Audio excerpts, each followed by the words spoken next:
All right, welcome to ImAssuming. This is Mohan, and today I have with me, I guess I can say a very old friend back from the Twitter days, right? Very old. I have Mei Ying T on Twitter. Yes. How long ago was that? I mean, how long ago was Twitter? I was in PR. I was in PR, so 10, 11 years ago. Wow, that's a lot of time. That is a lot of time. A lot has happened.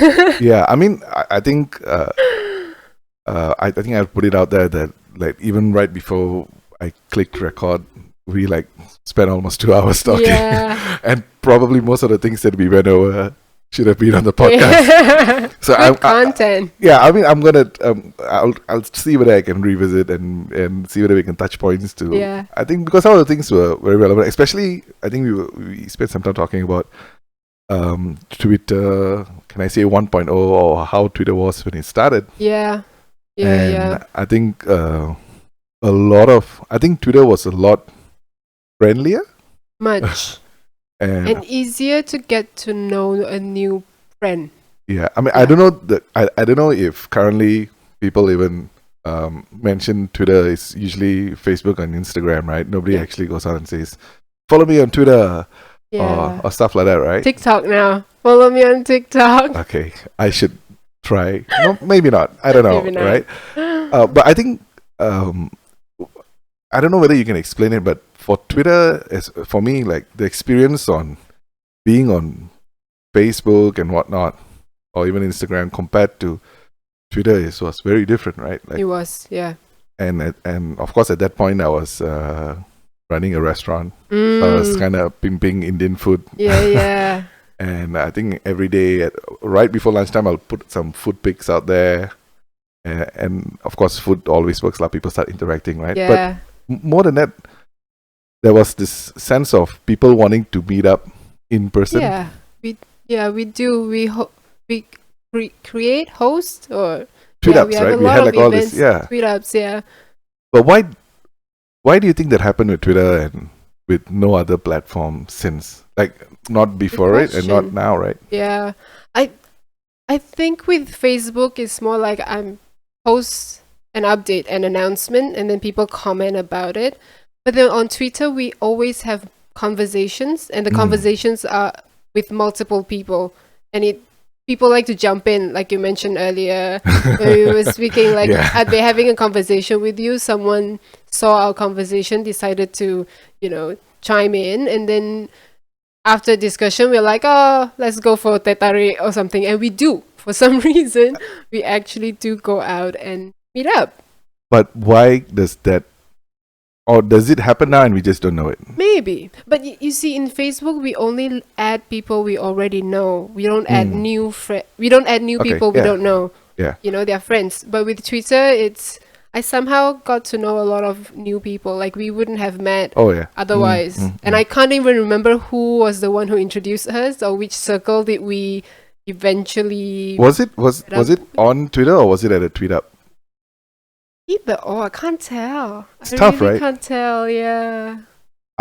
If I were to take a guess, if I were to make a guess, my guess would be it was probably at one of those banana leaf tweet ups at my restaurant.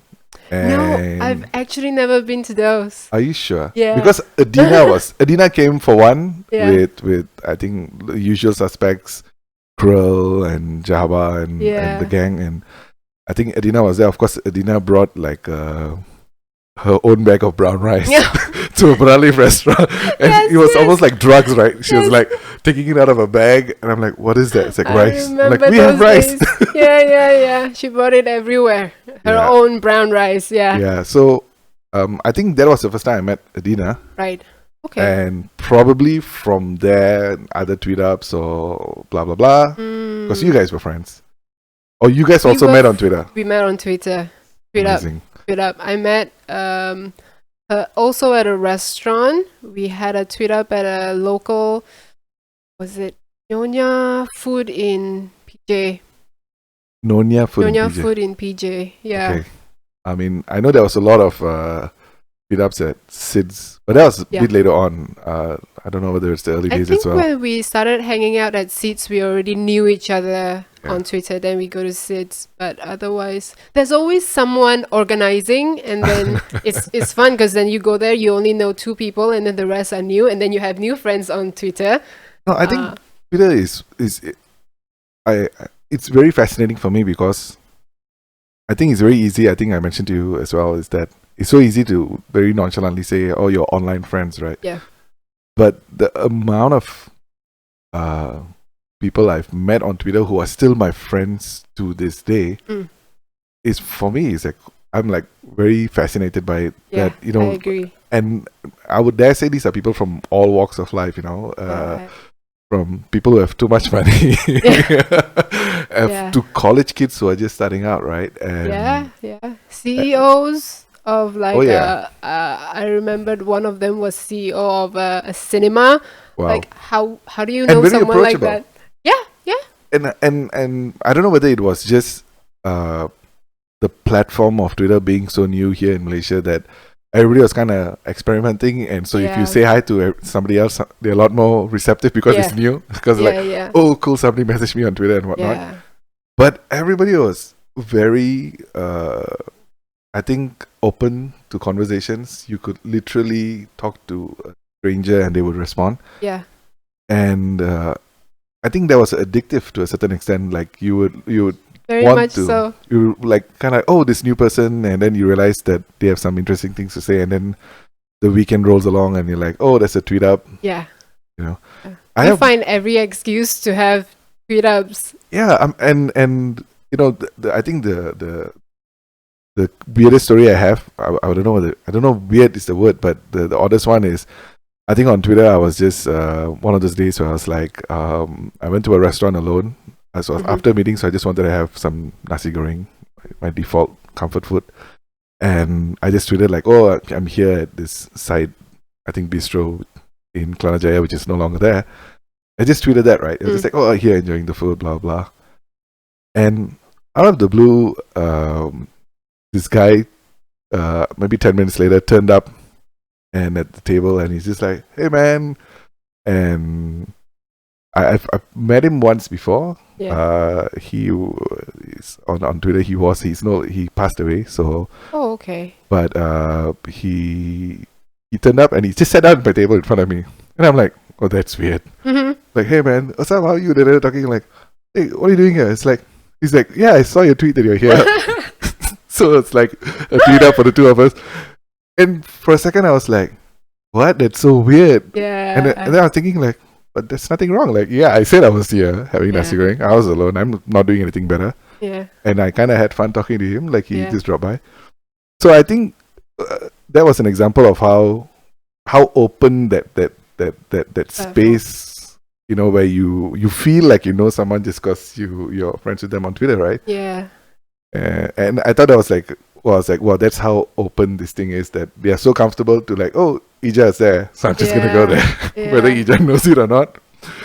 And but man, but having said that, we are not so active on Twitter anymore. No. Yeah, it died down. Everyone left. And so I guess there's no more a Did they leave or motivation to be there. But I feel like the usual suspects are there. Some of them are still very much heavily. But I think a few of us maybe went very quiet. Yeah, and also more. I think we mentioned this earlier. More noise. So I don't see the people I like as much on my feed. Or I find that a lot of the ones I like conversing with, they are no longer as active. Then eventually there was a bit of a fall off. I think it's a little bit odd because by the nature of Twitter is supposed to be we only see stuff from people we follow. Yeah. Right? And even for me, I couldn't understand why I was beginning to see a lot of noise even on my own feed, right?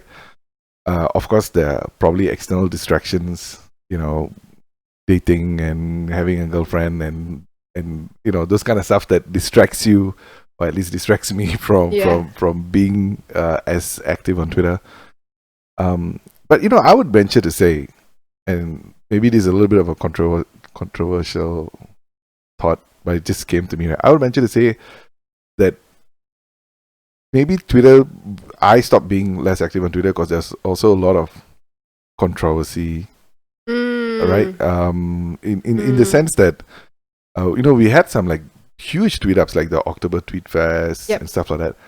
And we had a handful of like, dare I say, super influencers on Twitter, a handful of them that they kind of drove the movement to the tweet ups. I don't know, Nicky Chong, and they were, what was the other one? That was the charity one, right? But it was not October Tweet Fest. That one was the Tweet Up. It was October one? No, was it? I don't think so though. I remember. Actually, yeah, I don't really remember, but I think, yes, Nicky Chong and gang, they did the charity ones to raise money for charity. But I think October Tweet Fest was just like a big bazaar for fun kind of deal. And I think they did it a couple of times, and I think there was some rift among the group, and I think they didn't get along for a while, and they stopped driving their clout, right? And I realized, just thinking now, maybe that had something to do with, and because then they all went quiet, they all started doing things outside of Twitter, blah blah blah, and that whole scene kind of like died down, and maybe someone else filled the void. I don't know, a lot of assumptions here, but maybe I should get some of them on the pod. Like what happened, No, I would be very interested, because at some point, almost on a weekly basis, I'll be having dinner with like maybe 12 to 20 people that I've never met before, right? And this kind of like random tweet ups was very interesting. Yeah, it was very diverse group of people. I think, to be honest, it has definitely helped me in my career. Like some people I met, Colin Charles was from Twitter. Then I met him in real life in a conference that was organized by Cervantes, also on Twitter. So then at the conference, like Colin and I, then we'd be like, oh, what was his handles? Bytebot. So we go by handles. Like, so then we'd be like, oh yeah, we follow each other and talking. And then when he organized his conference, he invited me to speak as a speaker. Nice. So then that kind of gave me a bit of a start in digital marketing, and then I met a potential client there, which he introduced me to. Wow. So if I had not known Colin, Colin wouldn't introduce me to this potential client that gave me one of my first projects as coming out and becoming a freelancer at that time. So it wasn't for Twitter. Also because I met Adina on Twitter, and then eventually when I started doing social media, Adina had a PR firm, and I think a social media person left or something. So she had a project, she wanted a social media person, she knew me, I was doing social media, she said let's pitch together. This was for SWOT communication. Yes. Yeah, I remember SWOT. So Twitter made my career pretty, and I also remember one other thing. I applied for a job. So I was in PR agency, and then I wanted to switch to digital marketing, social media, because I was so active on Twitter. And then I applied for a job. The guy who was hiring me took a look at my Twitter profile and said, "You're hired." Whoa. Whoa. I mean, I've heard about social media not helping. I've heard of people losing jobs after people check out their social media profile. But you won a job. Because you had like good following, is it? Yeah, I think at that time, which wasn't, to be honest, it wasn't a fair assumption on his part. Because just because I'm active on Twitter doesn't mean I know how to do branding and marketing, to be fair. But at that time, nobody knew. Right? So the fact that you're on it and you are active, at least you're one step into the whole scene compared to someone else who never uses Twitter. Then how do you do digital marketing?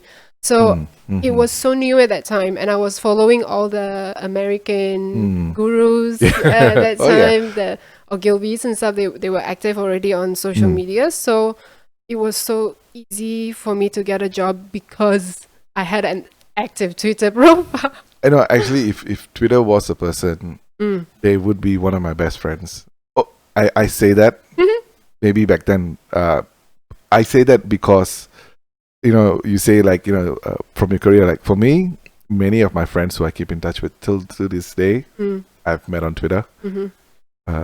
And, an investor of mine who invested in my company. I met on Twitter, and he's still Yeah. friends with me to this day. I actually met a girlfriend on Twitter. Oh, Not didn't know my that. wife, not my Oh, wife. okay. A girlfriend. It was Okay. an ex, met on Twitter as well. And so I kind of have the spectrum of the Twitter experience, right? And on the professional side, I actually got onto Twitter to promote my restaurant at that point. Yeah, spicy guy. And yeah, that's a very unfortunate name. You know, this is how stupid people are, right? When I say people, I mean myself. Mm-hmm. Is when I came up with that nickname Spicy Guy, I was thinking about the restaurant. Yeah. The restaurant's name was Spicy Corner. Yeah. So I was like, okay, I'll just be Spicy Guy, right? Yeah. So because it's branding. Yeah. And I think when I just ran with it for a while, and once I was interacting, once I was talking about some food and all that, and then people like, Fat Fabes and Ultimate started commenting on it. And then suddenly, like, more people were saying, because these people were talking to me, and these guys are like, more famous, right? And then people were commenting, right? Oh, why is your name so gay? Right? Honestly, I got that. Then I was like, what are you all talking about? Then actually, a few people tweeted saying that, yeah, actually, your name sounds like. So I realized that in a different perspective. Oh, like you're a spicy guy. Yeah. So when you look at it from that perspective, then you realize that, oh shit, yeah, it does sound right. like there's this real sexual innuendo to the name. But I was just thinking about my restaurant, which is you did, like, on your bio, you did mention people don't read bios. Because I knew from the get-go, spicy guy, spicy corner. So Yeah. I never thought anything more. I thought it was, oh, he's so smart, he's cute. Yeah, thank you very much for being on my side. But Yeah. I had, I think, a good handful of messages saying that, oh yeah, it does have that weird connotation. Right. And some of them were like, now that you mention it, yeah, it does sound like that, right? Yeah. Then I was now like- I see it too. Then I was Cannot like, seen this. I was like, okay, you know what? Let me relook this nickname. This nickname is not what I was going for, right? Yeah. And it's not that I was against having any kind of innuendo, but I just thought it was not my intention at all. Yeah. And then I was like, okay, I'm gonna change it. And then just when I was saying that, I think the one voice above all was like Fat Fabes, right? So he messaged me like publicly. He was just like, dude, this is your identity, man. Yeah. It's a nickname. It works. Don't change it. Yeah. Then I was like, for him. fuck it, I'm not gonna change it. Yeah. Good that you didn't. Yeah, so I think it's interesting that people can tell you to do things one way, and other people can come and say, nah, it's okay, you can do it other. So I think Twitter was interesting in that sense that there was so many conversations. Yeah.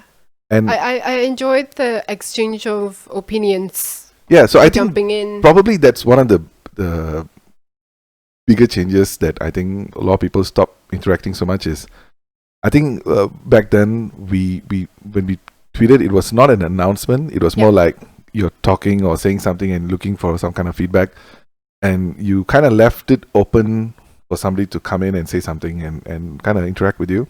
Whereas Conversation starter, I would say. Yeah. Like you pose a question that you want people to reply to and then have a conversation about. But now it feels, I wouldn't say now, but I think at some point it felt like most people were kind of sharing statements or, and I'm all for platitudes, all this stuff, but then it leaves you nowhere to go, right? Yeah. I mean, when you put up even if it's a really cool graphic of hang in there and the cute kitten and all that, the best you can do is you can retweet it, right? But you can't interact. You can't actually reply. What are you going to reply to it? Yeah, let's hang in there. Yeah. So I think that type of content where people maybe were posting for the sake of posting, I need to post something. I'll just take a photo of something and post it up. And they were not really going for conversations. Yeah. But to be fair, I still do see, I'm like a silent observer. Mm-hmm. So I still do see some of the old guns still interacting, but they're interacting with themselves, right? They kind of know each other. Themselves? Yeah, they're on Twitter, they are in public, but they're kind of just talking among themselves, kind of. Yeah. And There's a group chat for now on WhatsApp, Telegram. But the beauty of it is they are still open.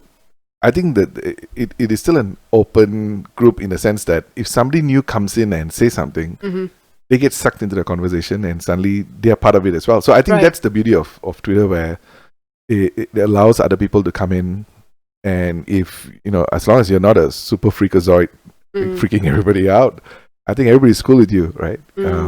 So I don't know, man. I think I should talk to somebody who's probably still been active all this while. Yeah. Get their perspective. I would like to know what they still get out of Twitter right now. Yeah, I'm pretty sure. Like, I think for me, one of the gurus is like Jahaba, who's and he's very active to this day. And I'm pretty sure he'll just say, "You idiot! You just stop tweeting. This is all your fault. Everything you're complaining about is your own doing." Yeah. And he has said it to me a few times, and I'm pretty sure if I have him on the pod, he's going to say it to me again. But people like Java and all, to this very day, very accessible on Twitter and shares news and all on Twitter. I mean, it's true. If there's no Twitter, how would I have been able to connect to the editor of a newspaper? Right? Like, exactly. It would have been pretty much impossible otherwise. It's crazy. So what's your takeaway? In the sense that, since I would admittedly we are both not active on Twitter right now, but should we be, or should we at least try to? I mean, good question.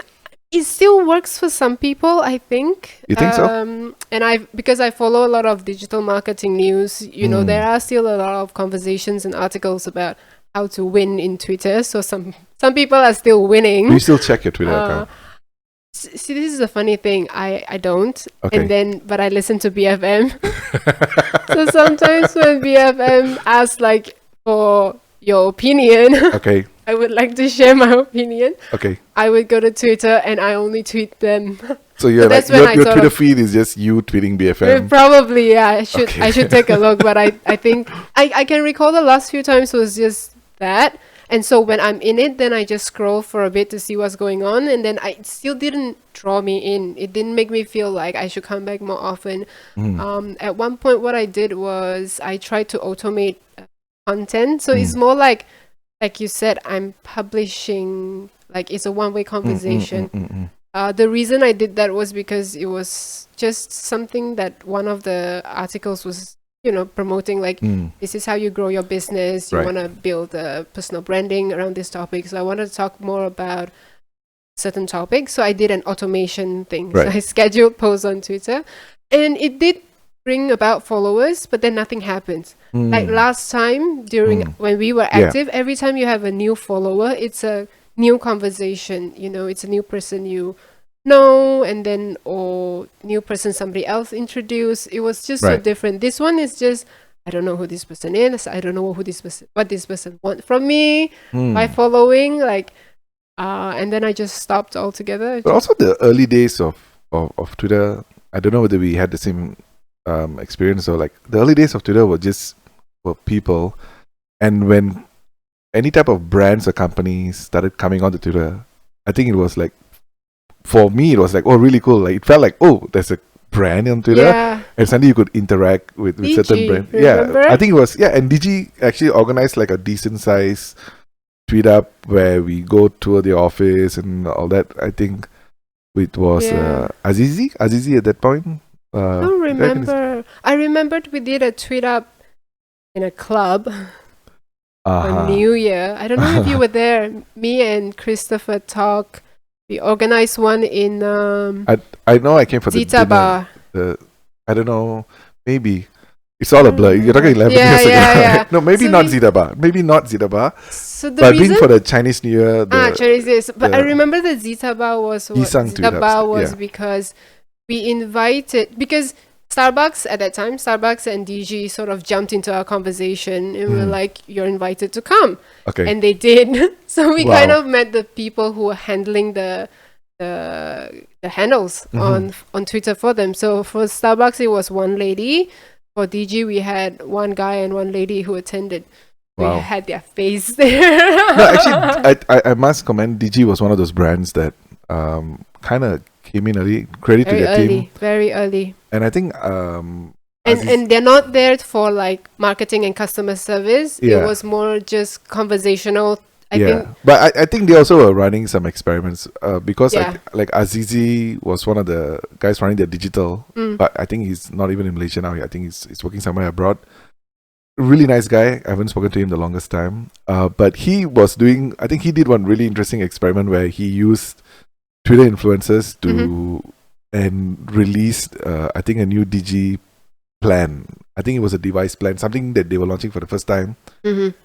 And he did it like super covert style, but I knew he was doing it, but he was doing it anyway. It was like he was, hey, here, this is some info about the plan, but this plan only gets released in next week, but I'm letting you know first, right? And then at that point, I had like one blog that I probably posted only for DG at that point, and then I did that post about the new plan, and I tweeted about it, and that's what he wanted, obviously, but he didn't say he wanted that, right? But I met up with him maybe a couple But of did you weeks. get anything out of it? Like, did you get a free plan? No, or? I think that's the thing. At that point, you just wanted access, right? Access, you know, like the brands recognizing you and talking to you was know good this enough. first, huh? Yeah, but like you know, we were too stupid to understand monetizing at that point. Yeah. It was everything was early days, and I actually met up with Azizi a few weeks after that. I think at the restaurant, and then he was telling me, I was saying, yeah, I did this. I know you wanted me to do this, and I was like. He's like, yeah, quite interesting. And he was telling me, oh, did you know that actually we were tracking, because we gave different diagrams and different links to a lot of people and all that. And they were tracking who was highest performing. And he said, you actually were one of the highest performers in terms of people to click and look at the stuff, right? Wow. And I was like, what does that mean? He's like, no, man, I'm just letting you know. I don't know whether it means anything. But I think it takes smart people. Even in Digi, if somebody like, Azizi wasn't there to run those kind of little experiments and to see what you can do with this Twitter and people posting and all that, I think it's pointless. So and also top management allowed it. Oh yeah. You know, gave the green light to test something like this. Yeah, I think credit. I had a couple of buddies who worked in Digi as well. I think the big change was when Morten Lundahl, a very famous name, Morten Lundahl came in and kind of like just shook the whole culture of and I think that blueprint to this very day kind of stays. To me, the unfortunate thing about DG, I don't know if I'm to be saying this out loud, but their marketing was great. Yes. Right, and I was pulled in at one point. It's just that at that time, their infrastructure their marketing was better than their infrastructure. I can say the infrastructure still sucks. Oh. And I say that because I am a Digi customer. I've been a Digi customer all my life. My first mobile phone. I couldn't do it. I switched out. And you know what? Because I got to know the DG guy. Right. From the tweet up, and then he has this. I think the employees have some codes. Right. So right. I actually got the ambassador plan. Yes, so I actually got a plan whereby. So you know that if you have the ambassador plan, I had the ambassador plan as well. So the fees are lower already. Yeah. And I let that go. Yeah. So that's how bad the infrastructure was that I was willing to let that go. Marketing was great, but I think that the infrastructure was definitely, and especially. They took a long time to get 3G as well. I mean, of course, there's the regulatory, the politicking of it all. Yeah. But they came on very late, the 3G. But even till this day, like my house in this room, I have 0 bars. Oh. So I can meditate in this room. I have full bars. Yeah. I'm telling you, this is a DG thing, right? And I've complained to them, and I still get, according to a map, your area is okay. I'm like, yeah, but you're not listening to me. Yeah. But it's okay. I only freak out if, once a year my Unify gives me trouble and I don't have internet, then I freak out and like, Digi doesn't work. You'll see me and my wife sitting in a corner in the garden where the signal is. But to be fair, they probably did it right. Now I think brands are just super broadcasting on this and there's zero interaction. Yeah. And I don't know. It's tough. I mean, coming from the marketing perspective as a marketer, it's tough. It's tough to create that connection because, like you said, there's just so much noise and everyone is so busy doing things, thinking things, writing things. So everybody wants to be a content creator, and at the same time, everybody also wants to consume. There's so many things to consume. So I think as a brand. From the marketing perspective, is also very tough. But you are a little bit of an enigma. maybe because I didn't bother asking the questions, like, okay, Mhm. I will give you that, right? In the sense that, I at some point I know you're working with Adina, Yeah. with SWAT, right? But also I know at some point you also were kind of freelancing. I don't know Oh whether no, so freelancing Adina and I are separate entities. Okay, separate okay. entities. So you were yeah. just So we helping on a pitched project. we pitched together because Okay. she has PR, I have social media. Okay. So instead of her hiring someone, because she knows me already, she knows Okay. my work ethics is good. So what we'll do is we'll pitch together. Okay. And Yeah. in terms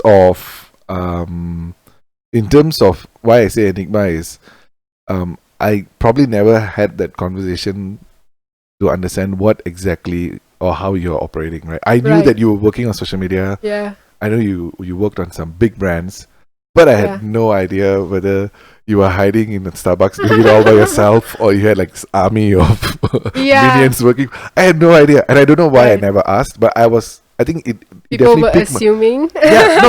and I think that part of it, that anonymity that it gives you, right, Mm. that people don't know, I think it works to your advantage, right? Yeah. Right. But my assumption or how I saw it was this super cool, carefree, work when I feel like working kind of deal. I know it's not true. I know this is my assumption, right? I know I'm not trying to You're paint. not the only one Right? Yeah. who has that assumption. Yeah. Yeah. So like, but how did it?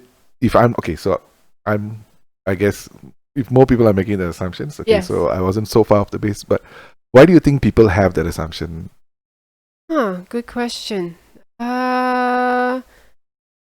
Maybe because I don't talk about it, and like you said, people don't ask, and always seem free. Like if somebody asks me out for lunch, I will go, and I will have 2-3 hour lunches. This is not true the whole time. So I Okay. think throughout, so I've been doing this for 9 years on my own. Wow. So I've been working from home for 9 years. Oh, So this when is everybody excellent. People are was just catching new- up. yeah, people knew normal. I'm like, I don't know what you're talking about. 9 years, I know all the tricks, and I have no issues working from home. I'm happy Okay. doing that. I do have moments when I like to go to a cafe and Mhm. sit for a few hours just to get a different environment. I do that too, Okay. but I have no problems working at home. But I know that some people can't. Some Mm. people find that the distraction of chores or bed being there. So it's just personality differences. Okay. There's no this is the right way, this is the wrong way, who's Mm. better. It's just different personality works differently. In terms of, if you don't mind me asking, Yeah. in terms of, were you working by yourself? Did you have like a remote team working with you, or In the beginning, I was all by myself, okay? and at one point, so that was when I did not leave house. Okay. I roll out of bed at 8, starts working, and then make Maggie for lunch, make Maggie for dinner, Okay. and then go to bed at 11, and had Okay. no life. Okay. Right. So there was a point of time when that happened, and that's when you start out, and you're always worrying about money, Okay. right? Because you want to make sure, mm. you make sure that you have money this month because you don't know if there's income next Okay. month.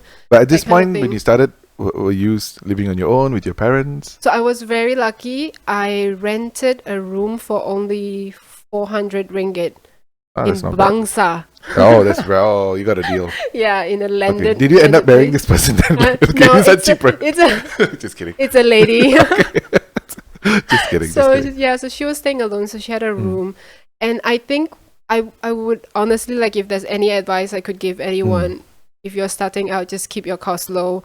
Okay. I had yeah. a beaten up kanchil that my parents got me during Mm. college, and I never upgraded. Mm. Even after a few years in, I think I refused to upgrade because I know that once I do, then the thought of I need to make more money becomes an issue. Okay. So, But so would you say your style was, and please correct me if I'm wrong, right? In Yeah. the sense that your style was, you had a very clear idea of what your overheads were, and Mhm. you had a very clear idea of how much you needed yes, above it, yes, and you were comfortable with that status quo without having to make more money, or I was very okay. The reason I quit my job was what were you I doing wasn't- before?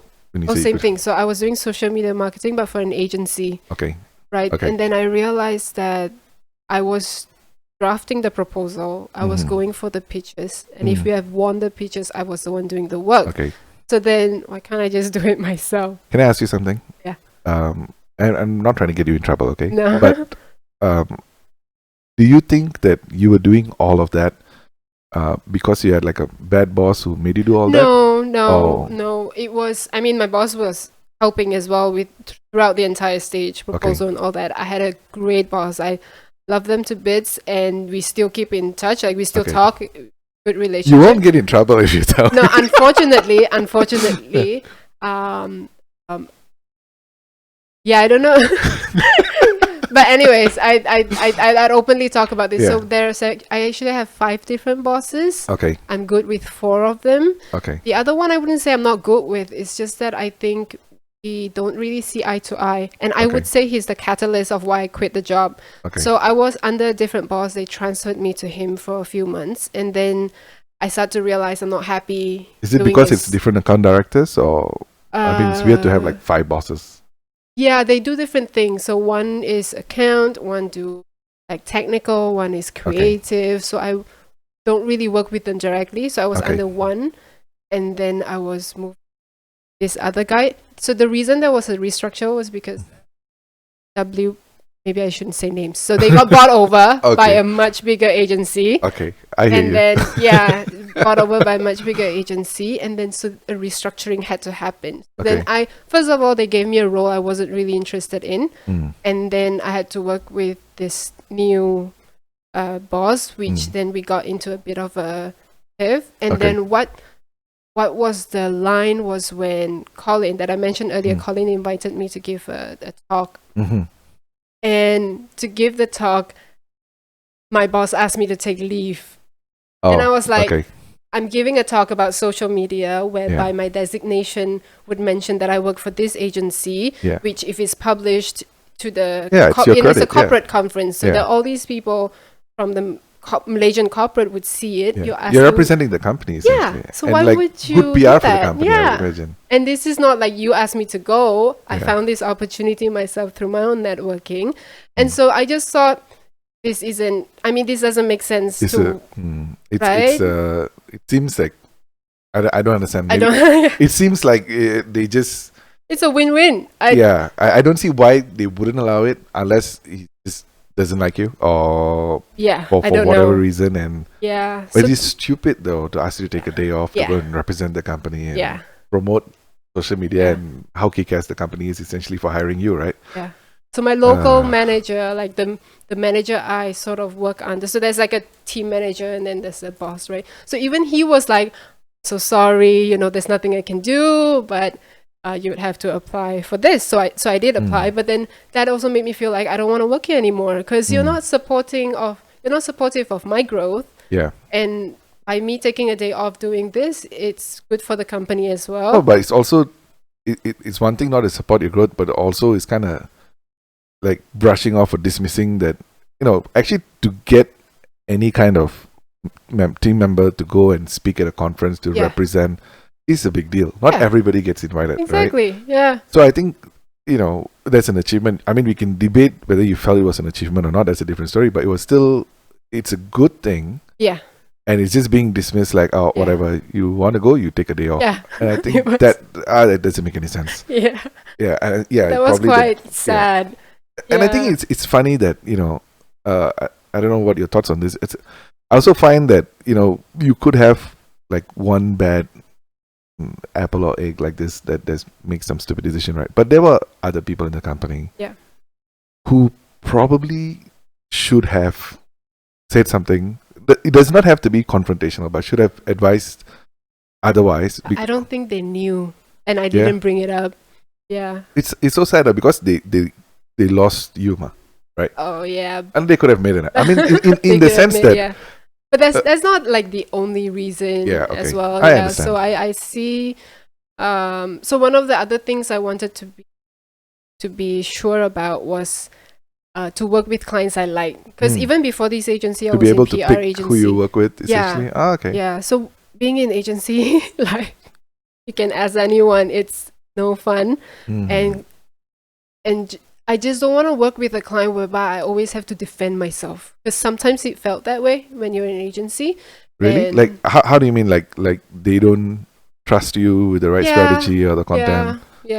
Okay. Yeah, so we do go into arguments. So the thing I realize sometimes in agencies is that the bosses will go in and pitch.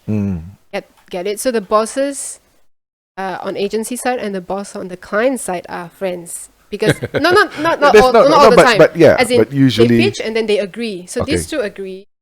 And then when the work gets done, these two disappear, right? Right. So the people who are doing the work are us, and then the people who are doing work for the client side is her team. Mhm. And then we'd end up like maybe the team and our team are not getting Not in along. sync, But yeah.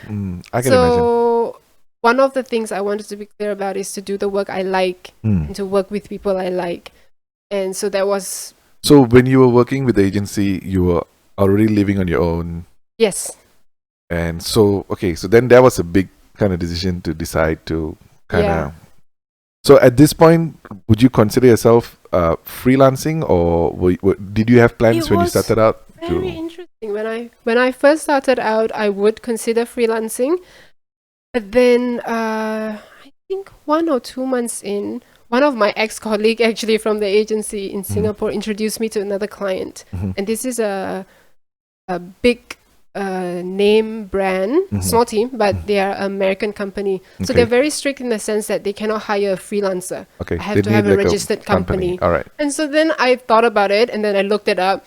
60 ringgit to register a company. Why this not? Like enterprise, right? Enterprise, Okay, yeah. so they're okay with They're enterprise. okay with enterprise. They Okay. just can't pay like Individual. a name. Yeah. Okay. So okay. they said, can you figure this out? We want to hire Yeah. you. And I'm like, well, of course. It's such. then it became that. So Okay. it wasn't the original plan. The original plan was just to get out, find just 1 or 2 clients that will Okay. replace the salary. So that was the first goal, Okay. replace the salary. I don't need more money. I'm happy with what I have because my commitments are very low. Okay. But I have to say within 3 months, I doubled the income. Yeah. So it's No, like, but I feel also your approach seems very rational, though. I don't know whether I would dare say even pragmatic in the sense that not super ambitious. yes, and it wasn't risky. I mean, no, risk is there. I mean, you quit your job, there's no, a but risk the lah. thing is, so this is another part. Oh, you had the client. No, I started applying for other jobs already as well. Okay.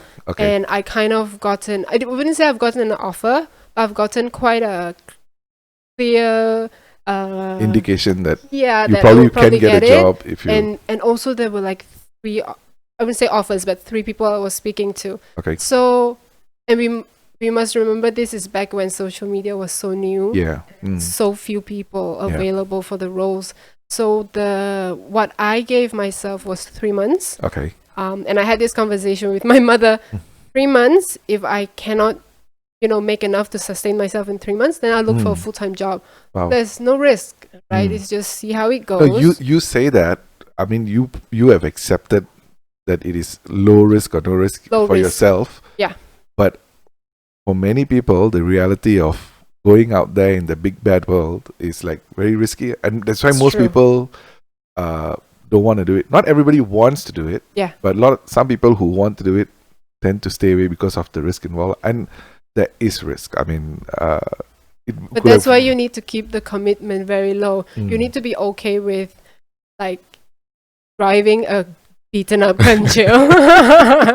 No, so that's why I say that you seem to have a very conservative, pragmatic approach, which I don't think is very common lah. Especially if you're starting out on your own. I've met some like developers and all who do like outsource. They do for clients outside of Malaysia and all that. They don't have a super lavish lifestyle, but they earn well. They do all the things that they want to do, but they also are not like, oh, let's go clubbing and spend all the money. Yeah. So Yeah. I have a lot of respect for people like that because I don't think I'm like that. So to listen to somebody who's like pragmatic and can plan, it's a risky move, but to plan it out and to do it in such a conservative way, I think it's very impressive. I think it's very it's difficult lah. It's interesting that you see it as impressive, but I see it as it's not that big a deal and it's not that big a risk because my plan B is set out. Like I have my exit plan ready. Yeah, So I'm but yeah, covering all my bases. but that's you being smart, right? But I yeah, guess, but that's you being very smart in the sense that you know that if this doesn't work out, I still have that. Yeah. But actually, the proof is actually you have managed to make it work for 9 years, Yeah.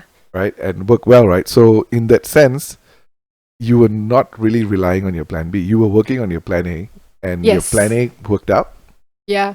And you know, Thankfully. yeah, I mean, no, it's impressive. I think it is tough. It's not easy, especially you know. I think the last maybe 4 5 years, everybody declared themselves a social media expert. Right? Yeah. I'm getting out.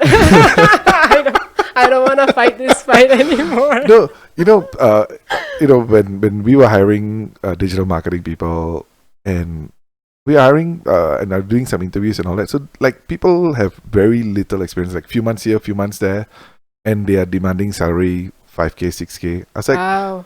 for me, the salary is not an issue. It's what are you bringing, Yeah. right? And what can you do? And in essence, they are like, oh, I know how to run Facebook ads. I like my sister's son, who was 3 years old, knows how to run Facebook ads, and he did it.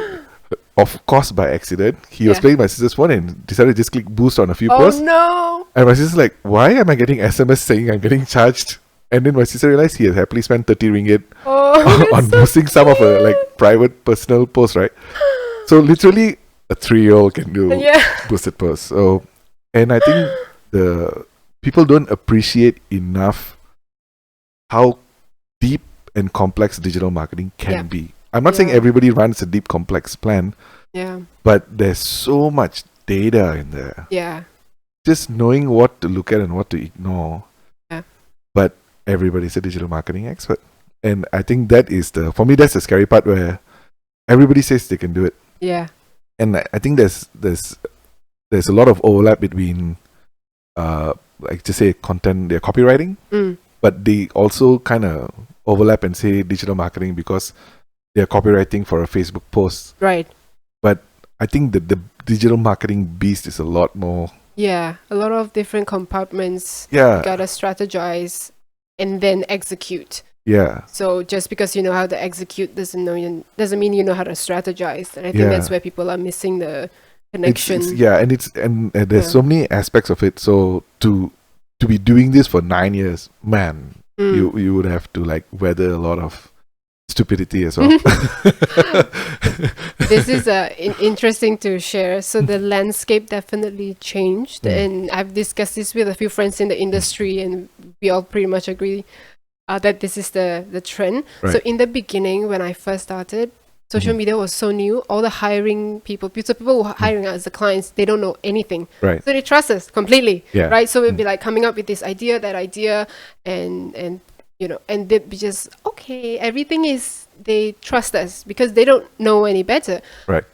And then the newer generation, the younger marketing managers started coming up, and then they would have read some articles, so they had a bit of experience here and there, and then they suddenly put their thoughts and ideas in and wanted to do things that either doesn't work or could not work. Okay. And then when we say no, it doesn't work that way, they'd be like, oh, why not? You know, give you an example. They just want to run a giveaway, and then said, and then we messaged this person. I said, no, you cannot. Right. If you run a giveaway, the person comment, have no right to message them. This was back then. Now you can, but back then you can't because you're not a personal friend. And she said, oh, you just use your personal profile. I said, I cannot. I'm not representing your brand. It doesn't work. And they just keep, you know, so they keep going around like this because they see other brands doing giveaway and stuff. And I said, yeah, but their giveaway is you click through, you go to another website, you submit, so they have their email and contact details. So to do this, we can do this, but this is the cost, right? Because we're gonna have a landing page. Correct. Blah, blah, blah. And they're like, oh no, cost too much, you know. But then, so in the middle part, it got so frustrating because you're getting all of this nonsense. And then I remembered working with other agencies. The client would hire another agency just to run campaigns, and then they would come up with bullshit like this because the ones they hire are like fresh graduates, so they also don't know well enough what can be done and what cannot be done on Facebook, and they'd run the campaign without asking us for advice. I don't know. It's just the beginning part was great. We had a great run, and then in the middle it got a bit fuzzy. And then now it's just cutthroat. Everyone's, I think, I can understand the economic situation. Everybody just wanna, and economic situation isn't so good, and there's so many people offering digital marketing now. So the prices just keep dropping, but the requirement keeps growing. That's not gonna work. So I keep thinking back about how I used to charge, like how much money I was making for doing A, B, and C, for example, and now I gotta do A, B, C, D, F for lesser money. It's just it's a different landscape, I would say. No, I mean, it's unfortunate, and I think it is but it's the usual route of things when when it becomes how do you say, maybe mass adoption, when it goes to mass adoption. Even like before I ran the restaurant, I worked for a security company, not as a security guard, although I look like it, but doing marketing. Going there, but okay. But doing marketing for them, right? And these guys were just very much focused on commercial properties like factories and stuff like that. And I was like, hey, all these gated communities and condos are a new place. So I started going heavily marketing to these people. And when talking to them, so why I bring that up is basically we had like a rate cut for all these security guards, right? So the Nepali security guards, allegedly Gurkha, I say allegedly, they're supposed to be like army men from Nepal, trained army guys. So that's why they're Gurkhas, right? So these guys are supposed to cost at the minimum government control price about 15 ringgit per hour. Okay. Right? And Malaysians, I think if you just get any other non-Gurkha, I think the minimum you're allowed to charge is 350 an hour. So it's a big difference, 350 and 15, right? 3 ringgit 50 cents. Yeah, 3 ringgit 50 cents an hour versus 15 ringgit for a Gurkha. So the problem is they will send all these Nepali boys who went to like a Gurkha camp for a couple of weeks, who are not really army guys lah, right? And then so suddenly you have a compromise on the supply side. That means these are not really the Gurkha guards, right? So when they come in, although technically they are control price at 15 ringgit, clients are like, these are not really Gurkhas. They're going to be Gurkha price. So they will be offering slightly above Malaysian price, 350 goes to like $5, right? Yeah. So essentially, what you're supposed to get, like if you see on paper, you're supposed to get like a top-rated army personnel for security guard for 15 ringgit. And the manager looks super good because he paid $5 for 15 ringgit person. But in reality, that person is not even worth $5 because he's just another guy. You could have just got on a Malaysian at 350, right? And this was because the floodgates of security companies just burst open. There was a lot of companies, and there was, every time you offer, people go cheaper. I've heard of people offering $2.50 an hour. No, ask yourself this, right? For $2.50 an hour, you got to pay the guard, and the company also takes a cut. Right, the company has to make money. So how much are you paying the guard? So you're paying the guard like $2 an hour, 2 ringgit an hour. The guy works for 10 hours or 12 hours. He gets 24 ringgit. Right? How does someone survive? Right? So I think, in a weird way, I think that's what's happening here. So is you are squeezing the price. The quality is actually not great because you're getting all these new people in who are not actually savvy or got to know. So these are like the fake Gurkhas, if you know what I'm saying, right? Of the digital marketing word. But so they are like, oh, but you're not so experienced, I'm going to pay you less. Yeah. The problem is when they compare somebody like that to somebody like you who actually has the experience, and has the knowledge, you're not going to want to play in that price point. I don't want to, Yeah, you just you're like, man, it's not worth my time. Yeah. And like when you're telling me like you're on the way out, see, for me that's like sad to hear, in the sense that if the good quality people are getting out, who's left? And like, so who are these people running these campaigns and all? I mean, I'm not. I think those who stayed in agencies are okay because. But even agencies have like super high turnover, right? Like for the younger group, okay. Yes. Okay. I think the upper one stays. They kind of stay, okay. Like the creative directors, all that are there. But you're right, the younger group, because I had an opportunity to work with an agency for about 3 months. So the reason they hired me to come in for 3 months, such a weird 3 months project, right, was because people were going out, and then there's a gap waiting for new people to come in. Okay. And so they needed me to fill in the gaps. That was how bad it was. People were just. It was just they needed rolling. Bodies. That's it. Yeah. Yeah. But would you say now, like going through the whole spectrum of all types of clients and working with all types of people and managers and all that. Would you say that being a good digital marketer, right, loosely using the term, is something that is acquired as a skill, or do you think the person needs to naturally have a tact or instinct for it as well? Yeah, I think you need to have some instinct, because you can read so many articles and okay, so one of the things is I can say this to a client because I have done it, right? So when a client come and tell me I want to do this, and I can share an experience that I've done it and this is what happens. And also some of the things where, and this is where reading an article alone is not enough, or going to a course is not enough. Every digital marketing requires testing. Nobody knows.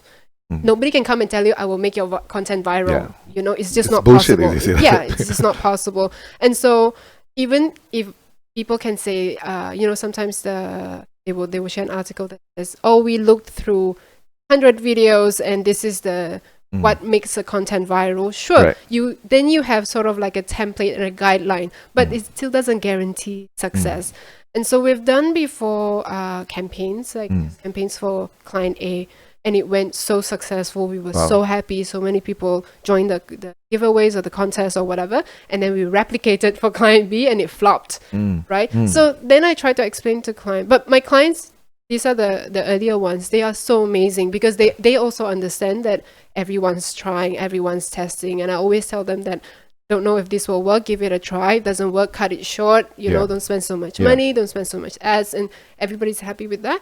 But then I can use that example and share with a newer client to say, look, I cannot guarantee you anything because I did this for A, worked so well, did this for B, complete flop. I don't know if it'll work for you. Like, I cannot guarantee anything because target audience is different. You don't know how they think. And then even now on these days when we run ads, sometimes we run different, you do ad testing, right? So either different headlines, different photos and stuff. And then like I would look at it and I would think that this one is better. Right. And then you run the test and the other one is better. But who am I to say? I'm not the person interacting with the ad. I can think it's just my opinion. So it's all about testing. But then, you know, also what to test is then the next question. So if there's no instinct, there's no enough experience in the real world to sort of know what test. I don't know how to explain that. Yeah, no, I hear you. I think it's a merging of two worlds, right? In the sense, because now digital marketing for any company or brand is there's the marketing side of it, but there's also a lot of branding side of it in the sense that how you want the company to sound and look, right? So the branding message, usually they don't let consumers dictate because you kind of dictate as a brand and internally you kind of take possession of it, right?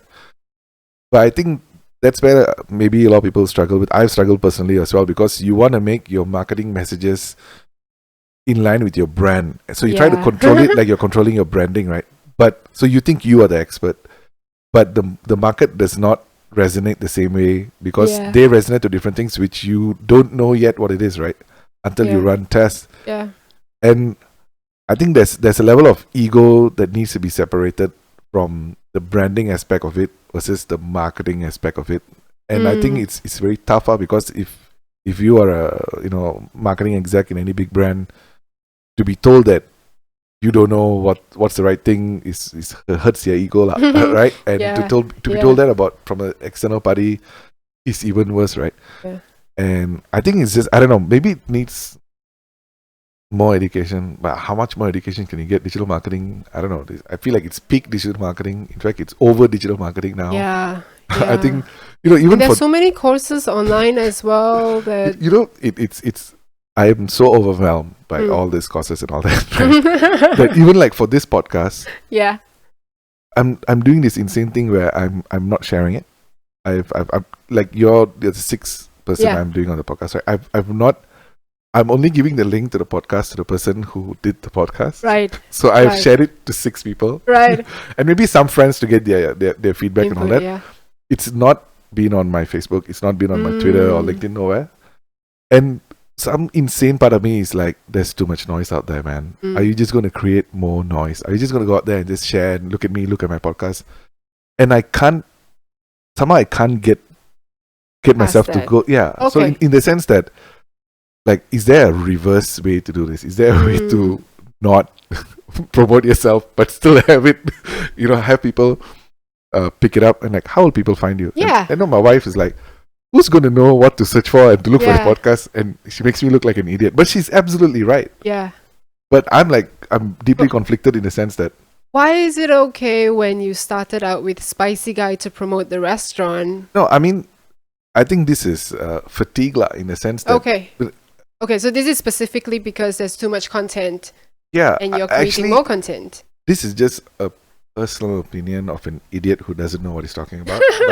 But my opinion is that everybody is bombarding all our senses with content, right? And they say, even when you look at all these tutorials and whatnot, they say, if you're starting a YouTube channel, at every video you should say, please subscribe and please listen, please follow, please give me a like and all that, right? And I just feel like, man, getting bombarded with content like that does not feel good. Being always told to like, click, da. But they say that's the effective ones, that you get more subscribers by asking people to subscribe to you. You got to tell them what to do. Yeah. So otherwise they don't know what to do. So I think my internal conflict is, how do you make a content interesting enough that people gravitate towards it instead of you trying to come listen to me, and people can gravitate? Do I have the answer? Absolutely not. It is just an insane guy's rambling, right? Because I do feel we are being oversold, right? Things. And, I have a premium YouTube subscription. Wow, you're why? One of those. No, why? Because we don't subscribe to Astro. Okay. Right? Our TV, we have Netflix. Okay. But I consume a lot of YouTube content and all that. And just watching ads before every video, it's... You feel like, what those, like, people are like programming your brain. So just for that thing, I was like, okay, I don't want to see ads. Right. So how much is it anyways? I never looked into it. I think it's like $20-$30. It's like you can get like a family account. So like I can have a login, my wife can have a login, and we have login one for my kid, so that only kid content for him. I see. Okay. Yeah. Or not, my YouTube channel looks like rainbow, which I don't want. Peppa Pigs. Yeah. So I have this weird, and it's not backed up by any kind of data, but I just have a weird feeling that we're all like over marketed to, and I think there needs to be a new, genuine way of reaching out and connecting with people, which I don't know what there is. I honestly don't know what there is. Maybe I need to do 1 million podcasts to get 1 million followers. Right? So it used to be Twitter, seems like. Yeah, but I don't have an answer. And I don't know if there's an answer, but I just think the way we're doing it now, so many people are doing it. Yeah. That it's just noise. It's not just companies, it's people like me promoting a podcast or promoting a channel or whatnot. And but, I mean, you think that there's so many content creators and so much content out there, but in reality, it's still 10-1. 90% still consumes, only 10% creates. Yeah, so maybe I'm too tuned into, or maybe I notice these things a little too much, and I've not trained myself to like ignore ads. So I don't know, but advertising definitely has increased a lot. Yeah. Like it used to be 1 ad per YouTube video, right? Now there's like 3. I wouldn't know. I'm on premium. Yeah. No, but I'm telling you, nothing frustrates me more than ads. Yeah. Especially the ones right in the middle. Usually once the ad comes right in the middle, I'll just tune out, go right? off. Yeah. I might not even finish the entire thing. So do you know that YouTube, you think I'm crazy, right? YouTube actually has a YouTube Red TV channel where you pay something like, it's not cheap. I think it's like you pay $20 or $30 a month. Okay. And they give you all that content from like TV channels, like HBO, or I'm not sure which channels is affiliated, but they have like a Red, I think it's Red TV or something like that. Okay. Where they have like, if you pay for this monthly subscription, and you actually get like proper broadcasting content and not just Why? No, Why user don't you go generated. straight to the normal TV stations? But that's what everybody's doing. HBO has their own app, so they want you to pay them exclusively. Disney has their own app for you to pay exclusively. So everybody is, now when you look back, Astro looks very cheap because Astro had sports, had movies, had everything, and you pay like maybe $100, maybe. Yeah. But now everybody wants $20 from you. Every channel wants $20 from you. So it's like, yeah, but that's American. So I mean, if you convert that to like everybody wants 20 ringgit from you, right? But for every channel, that's expensive though. I mean, in the sense that like people want Disney, right? Disney has great content. Yeah. Right, but people also want HBO. HBO has great content, right? Mm. So, but they're parallel in the sense that similar content. Yeah. So, how many movie, or TV show kind of subscriptions are you going to pay for? How was it previously in US? Did they pay? Now, I mean, previously it was all under the cable channels, right? So Right. I think their bigger providers were like Teoh and all these kind of guys, similar to our Astro experience. I see. Okay. But I think the debate, I wouldn't say debate, I think the shift from the industry is when they realized what Netflix did. Yeah. That means Netflix went directly to your pocket, right? Yeah. That means when Netflix has data about your house, and then suddenly I have my account, my wife's account, my mom's account, whatnot, and suddenly they have data about 4 people. Suddenly they have 4 people's wallets, so to speak, right? And what's your data on what they're watching. And Astro doesn't have that. Yeah. So the broadcasting guys who do satellite does not have content because they're just broadcasting and they know when people switch on their TV. Yep. But Netflix knows what you choose every time, how long you watch it, when do you switch out and all that, right? Yeah. And they're going direct for your pocket. That means they have your data with them, so they don't need the satellite guys. Yep. So, but that's what now HBO wants. It's what Disney wants. They all want to acquire the customer. They don't want to go through a gateway provider like all these channels and all that. So it gets really expensive. Yeah, it doesn't make sense. So what YouTube Red provides is that you pay one. Yeah, but I don't think they get the same stuff from. Okay. Yeah, so I mean, I saw the price and I was like, oh, a bit too rich for my blood, and I'm gonna stay out of this. I just don't want to see ads. Yeah. But I do see how if because we are used to, dare I say, back in the day, Mega TV, and then Astro. Yeah. So this seems very expensive. Yeah. But if you are fresh out of college now and you suddenly like, oh, I like Star Wars, blah blah, this new thing called Star Wars, I'm gonna just subscribe to Disney. It's on dad's card, whatever, mom's card, whatever, right? And then you subscribe to whatever. For you, it's no big deal, right? You're paying $20 for a Starbucks anyway. Yeah. What is 30 days of TV, $30 is steal, right? And I think that's the justification. For me, it's expensive. For them, it might not be, right? Yeah. And it works the other way around as well. When they see somebody like even you or me owning a car, wow, you pay so much every month. How much do you pay for petrol? You got to pay for toll. Oh, you got to pay road tax, insurance. Oh, that's crazy. I'll just grab. Yeah. Yeah, I'm just gonna, I get a driver everywhere I go. I don't even need to get a license. Yeah. And then I look like this old decrepit idiot. Oh, this fella still drives. Look at this guy. It's nuts, right? So, and they're probably right. Actually, so I got into an accident and had to send my car in for repair. And because of by insurance, so they delay a lot. So, but at that time, Grab was around already, and I had to send it in for a month. So I looked at my total bill at the end of the month. I think I spent about 200 over on Grab. Wow, and that's not so bad. Exactly. Because I work from home, okay, right? So I don't travel every day. So there's no office. But you see, which makes like so much less sense for me to own a car, because what car can you get for 300 per month? No, to be honest, right? I agree with you. I think there's for me there's 2 cases to be made for people who buy cars. One, you're stupid and you like cars. That's me. I fall in that category.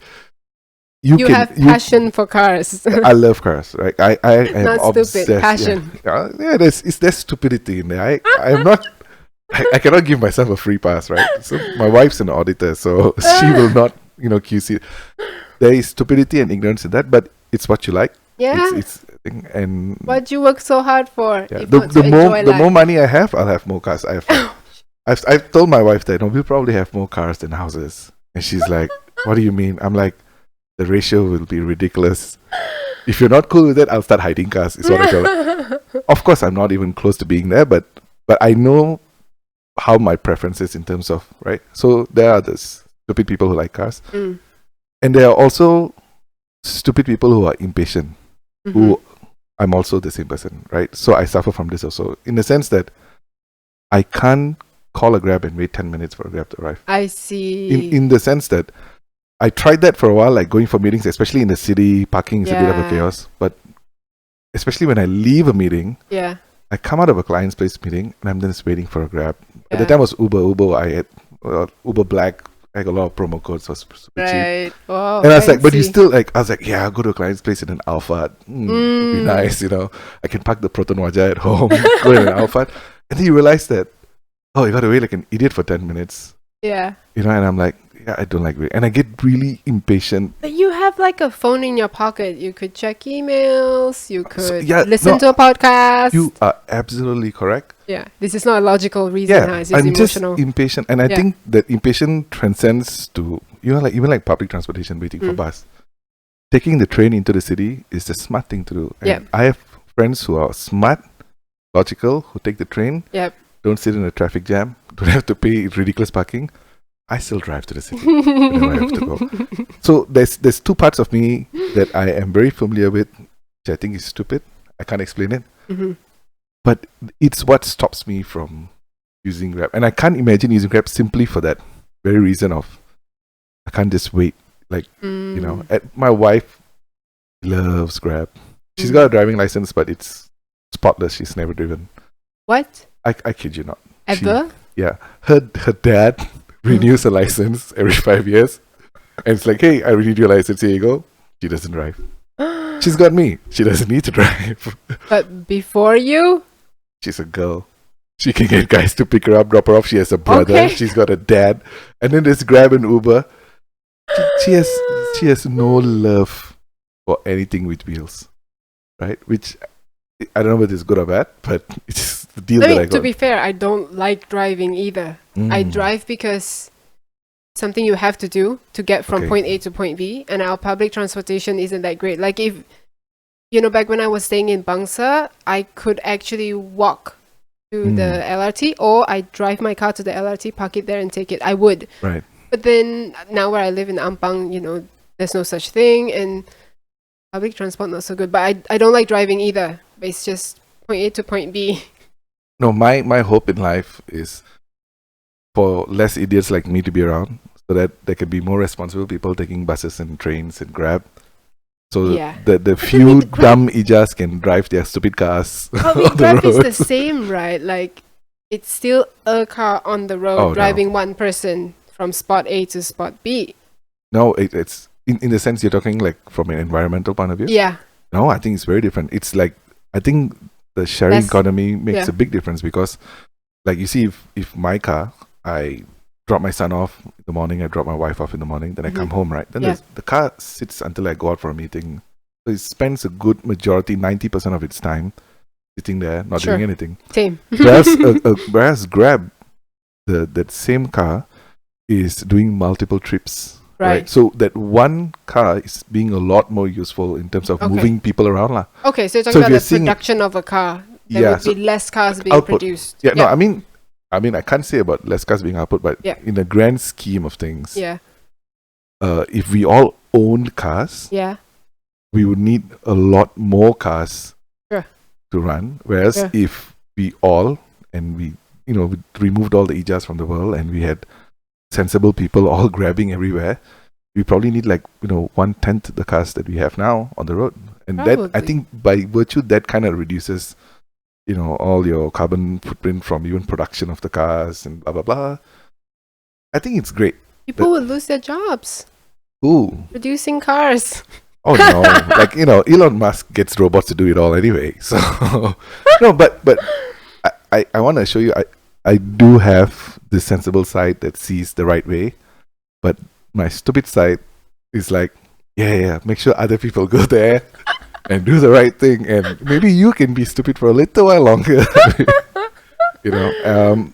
But yeah, I mean, I don't think buying cars is a smart idea. I don't No, think yeah, definitely not. it's good, but Yeah. I do it, and I It's, think people will do it. It's a cost out, not an investment. So it's you're right. You're absolutely correct. So I've had this discussion at one before about I had a Kia Optima, Mm-hmm. and It's a good car. it's so nice car. I love the car. I did so much research before buying the car, but it just so happened that I had the car. Another friend of mine, he bought it before me. Another friend of mine bought it after me. My sister bought it, and suddenly I knew so many people with the same car, right? Yeah. So the problem with so many people with the same car is it's very easy to draw comparison, right? And then especially with my friends, they'll be like, "Oh, what's the mileage you get on your car?" Right? So these guys usually get about 600 kilometers for a full tank. I average about 500, right? Same car. Okay. And it's not like I weigh 3-4 times more than them, right? I weigh more, but no. And then I know because all my life my fuel consumption is high because I drive aggressive in the sense that Right. I have a heavy left foot, right? Yeah. So and I enjoy driving in the sense. So I would probably just go out to drive for the fun of it sometimes for the weekend. I'll just go out for a drive. That is, I enjoy driving. Right? Okay. Okay, so that's why I say stupid idiot, right? So It's different. so by default, right? Every time, every week or so, I pay 20% more in fuel than other people with the same car, right? And my friends say I'm an idiot. Like, you're just flushing money down the toilet. They're not wrong. But also for me this is something I enjoy. Yeah. And if it's costing me only 20% of a full tank, which is maybe another 10-15 ringgit, I'm willing to pay that because what I enjoy is I enjoy the car, I enjoy driving the car, enjoy being on the road. I don't want to torture myself trying to save petrol. Yeah, by driving so slowly, conservatively. No, there's nothing wrong with that, but I find no joy in that, right? Yeah. So I've come to terms that there are things in my life which will be like black hole for money, which I openly am aware of.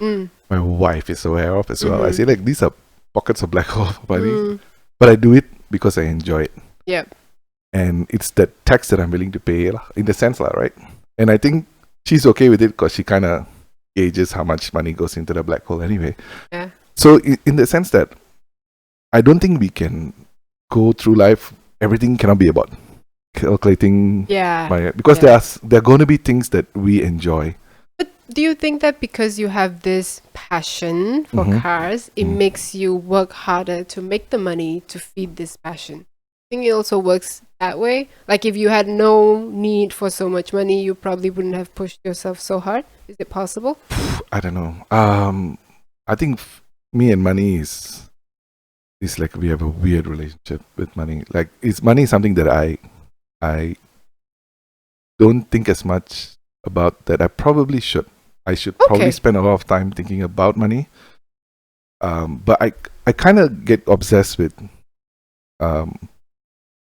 making money? No. It's like, I mean, that's a problem. I don't think that's a good thing in the sense that I think all my life I've been obsessed with doing stuff. Okay. Right?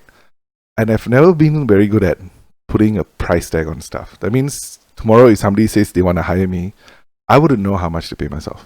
Right? I honest to God, and I'm actually in one of those dilemmas where I'm supposed to do a consulting job and I actually don't know how to price myself. Right? And I don't know what's fair. So I end up just telling this client that, hey, you tell me what's fair lah.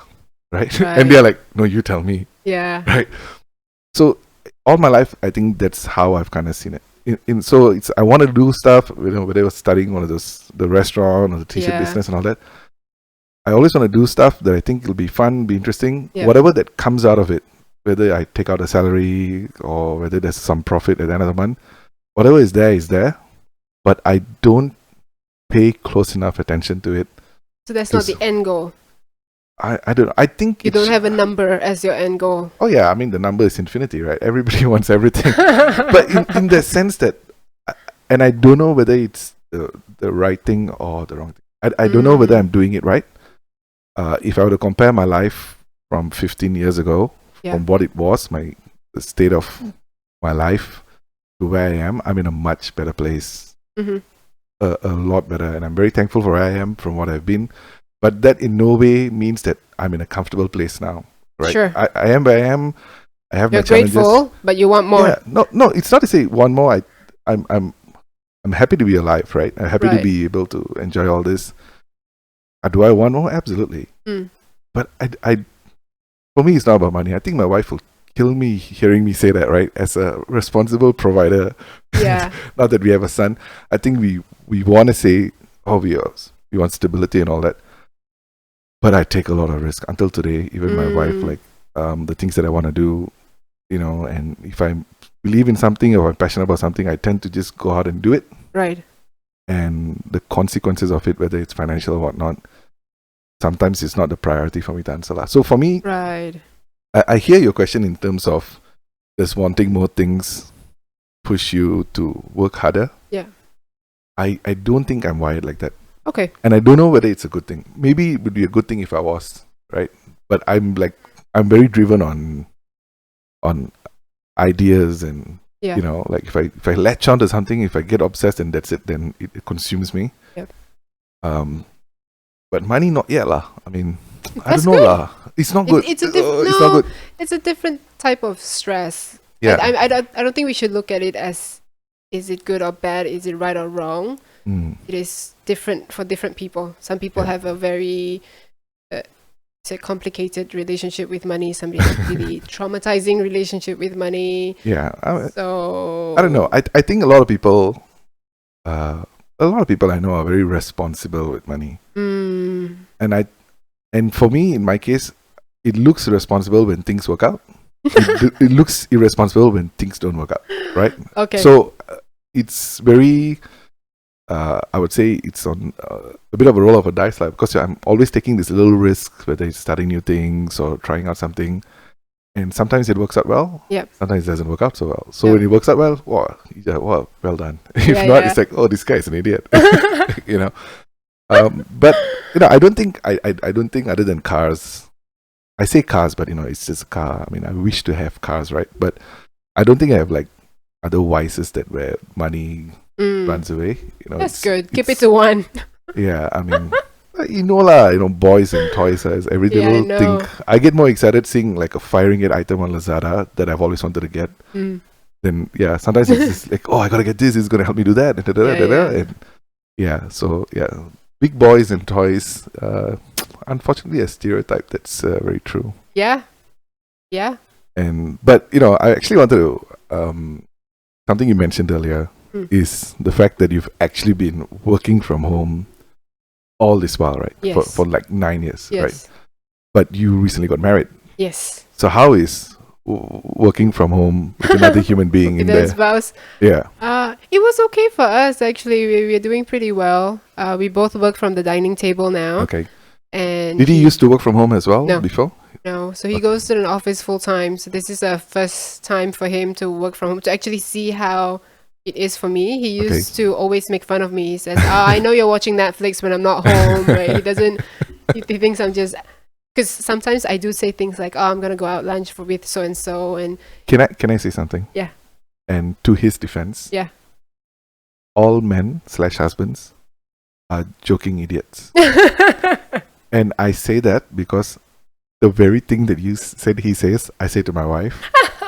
And sometimes when we get into an argument, she's like, oh, you think I never work? I'm like, of course I don't think that. But it's so fun to make fun of you. Yeah. And that's what we do, right? Like, you married me, so you knew what you're getting yourself into. Yeah.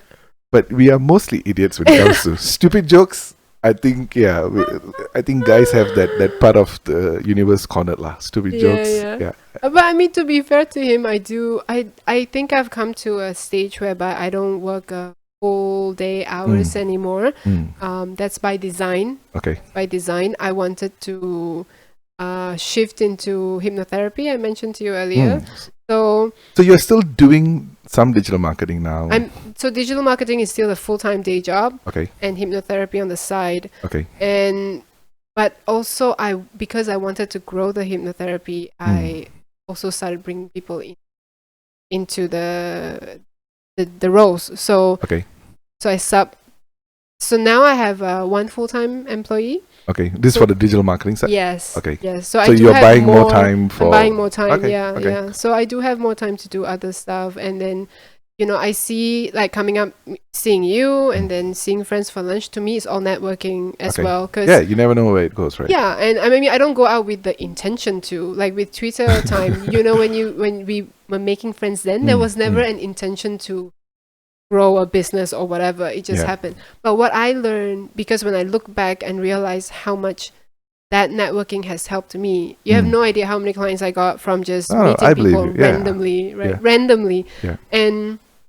And so, you know, I'm okay with like just meeting friends, keep in touch and stuff like that. So I do go out, meetings, lunch meetings, you know, just to keep in touch. Yeah. So working from home, like, so even when I hire people, so what I used to do was I had a few different subcontractors. So everybody worked for me part-time. So I'd have someone who works on this particular account, somebody else work on another account, somebody else only do design, for Do example. they work exclusively for you, or No. they also freelancing They also with a few freelance, projects? yeah. Okay. So some of them actually have full-time jobs, but they have like free time, Okay. or their job is not as demanding, or like I had one who wants to go into writing, so she'll do work at night. So I had a few on and off, and honestly, I've worked with, I think, close to 20 different people. It's Wow. yeah, That's impressive. actually quite a lot, quite diverse group. And yeah, for the past few years, I finally decided to get one full-time employee, and Nice. that has been better because previously just managing people takes up time as well, because you're emailing, you're, you know, passing over the work, explaining what needs to be done, doing the editing. So it didn't feel like, although I had 3 or 4 different people doing the work, it didn't feel like I had more time. Yeah, You know, because you're still constantly managing so many people. Yeah. But with one full-time employee, it was definitely a lot easier for me, to then slowly step out. So yeah, going back to working from home for both of us, it was good. It was good. I mean, in I think a lot of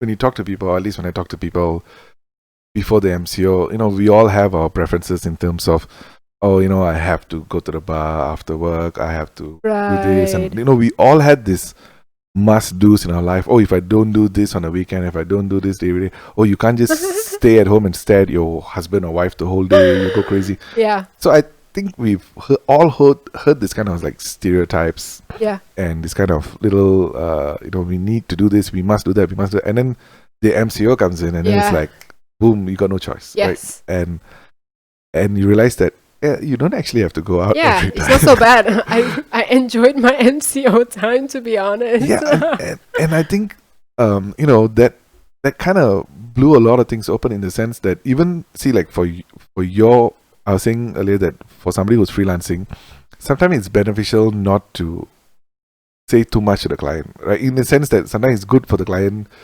to not know that, oh, you're just working from home and all that, because some clients judge you. Yes. And sometimes you got to pay for an office space for no reason, right? You're paying. And then now with the MCO, where a lot of companies are realizing that you can work from home and still get things done. Whereas previously, you need an office, you need a front.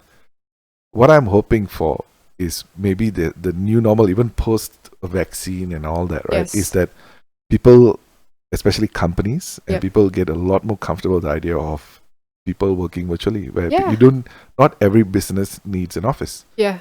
Some businesses do, but not every business needs an office, and not every buddy needs to shell out money to have rental, blah, blah.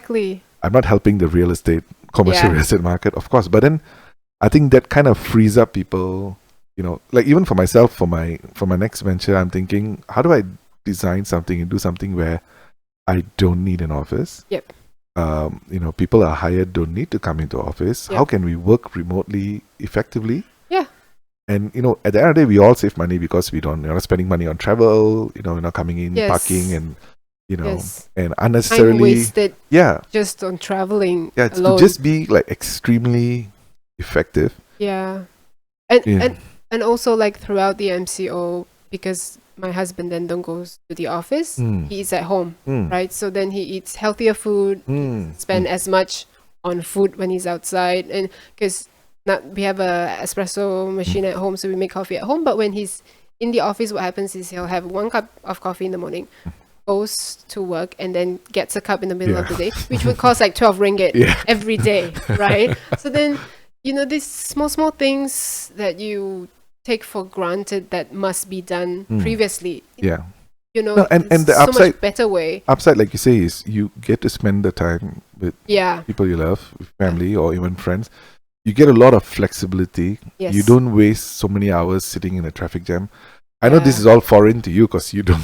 You have not been living One of the reasons I got out was I hated driving to work.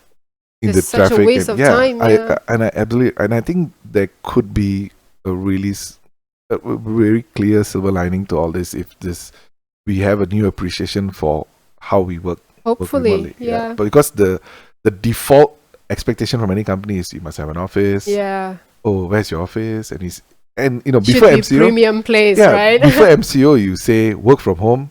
Huh? What? Yeah. Like, are you kidding? So a lot of people who didn't need an office tend to get an office just to have a front. Yeah. So, and I hope that changes, man. I mean, in this sense. Too, yeah. Because for me, like for even the lady I work with, she told me before, she said, this is my dream job because, she works from home and she likes digital marketing. So she does work that she gets to stay from home. And we meet up when we need to meet up to discuss, or we meet up at client's place. So like she doesn't drive. So it's even if you have to have, even once a week or once a month meeting at a cafe, you probably spend a lot less than running a full-on office. For sure. And you get to change scenarios. Yeah. I've not figured it out. If you save on rental, you can pay your employees more as well, which is a good thing. More benefits for them to actually do the work. You might not even need to, because by allowing them to work from home, they actually save a lot in itself without having to. I mean, you tell an employer pay more, they get a heart attack, right? But by not forcing people to come into an office and drive and all that, that flexibility, and you save money as well, right? Like eating home, blah, blah, my blah. husband hasn't worn a shirt, so then you save money on don't just buying shirts, right? Because eventually, you always have to buy new shirts to go to office, shirts, pants, belts. But if you don't go into the office, that cost goes away, right? And then not fast fashion, just fashion in general. Like you have less consumption when it comes to your clothing. I think it's great.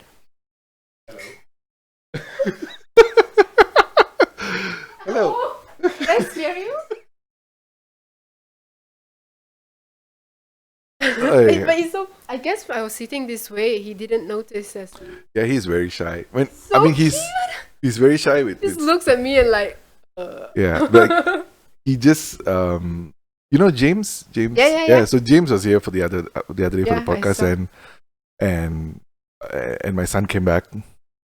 And then the minute he saw James, he like stuck to me like a chicha, he just like that, and he's like trying to push his face into my body. He's like so shy, but that's just like for a while. I mean, once he's like realized like you're not going to kill him or anything like that, then even with my mom and sister when they visit, the first few minutes is always like, who are these people? Then if he sees them like a few weekends in a row, then he's okay. How old is he now? 2. Okay. Yeah, he's a big boy lah. Look at the dad. He's a little fatty. So, yeah, I mean, okay, where did he interrupt us? I don't know if I'm going to leave that in the video. We can. Working from home. Yeah, working from home. Yeah, I think it'll be cool if that would be the new normal, where I think we all can save a lot of money, make more money.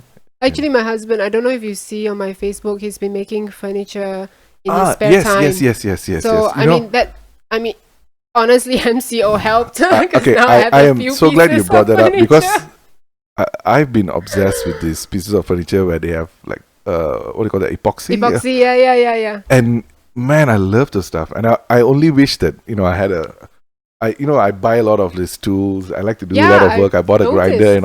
I buy a lot of stuff because I like to like work on stuff. Okay. Have you done woodworking? No.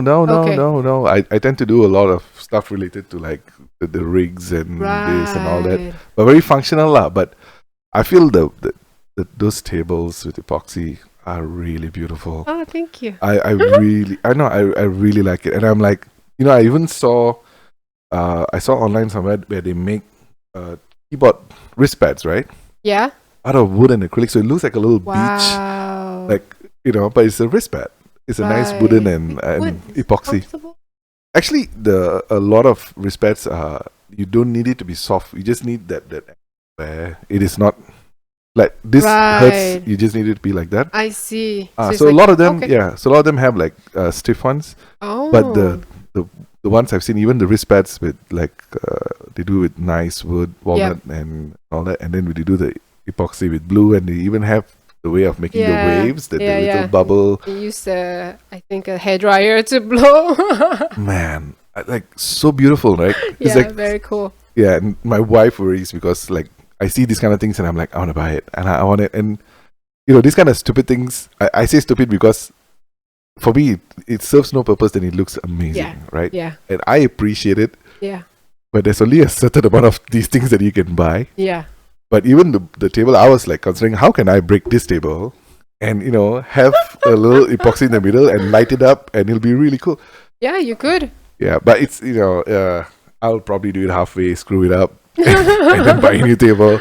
Actually, the thing is I guess the equipment required, because he has a lot of equipments, and MCO you can still shop online. Yeah. So every day we'll be receiving package with like new. Nice. So this is just a hobby. Yeah. He started off building for ourselves. I thought that you guys were importing and just selling. No. He's making this from scratch. And he's selling everything.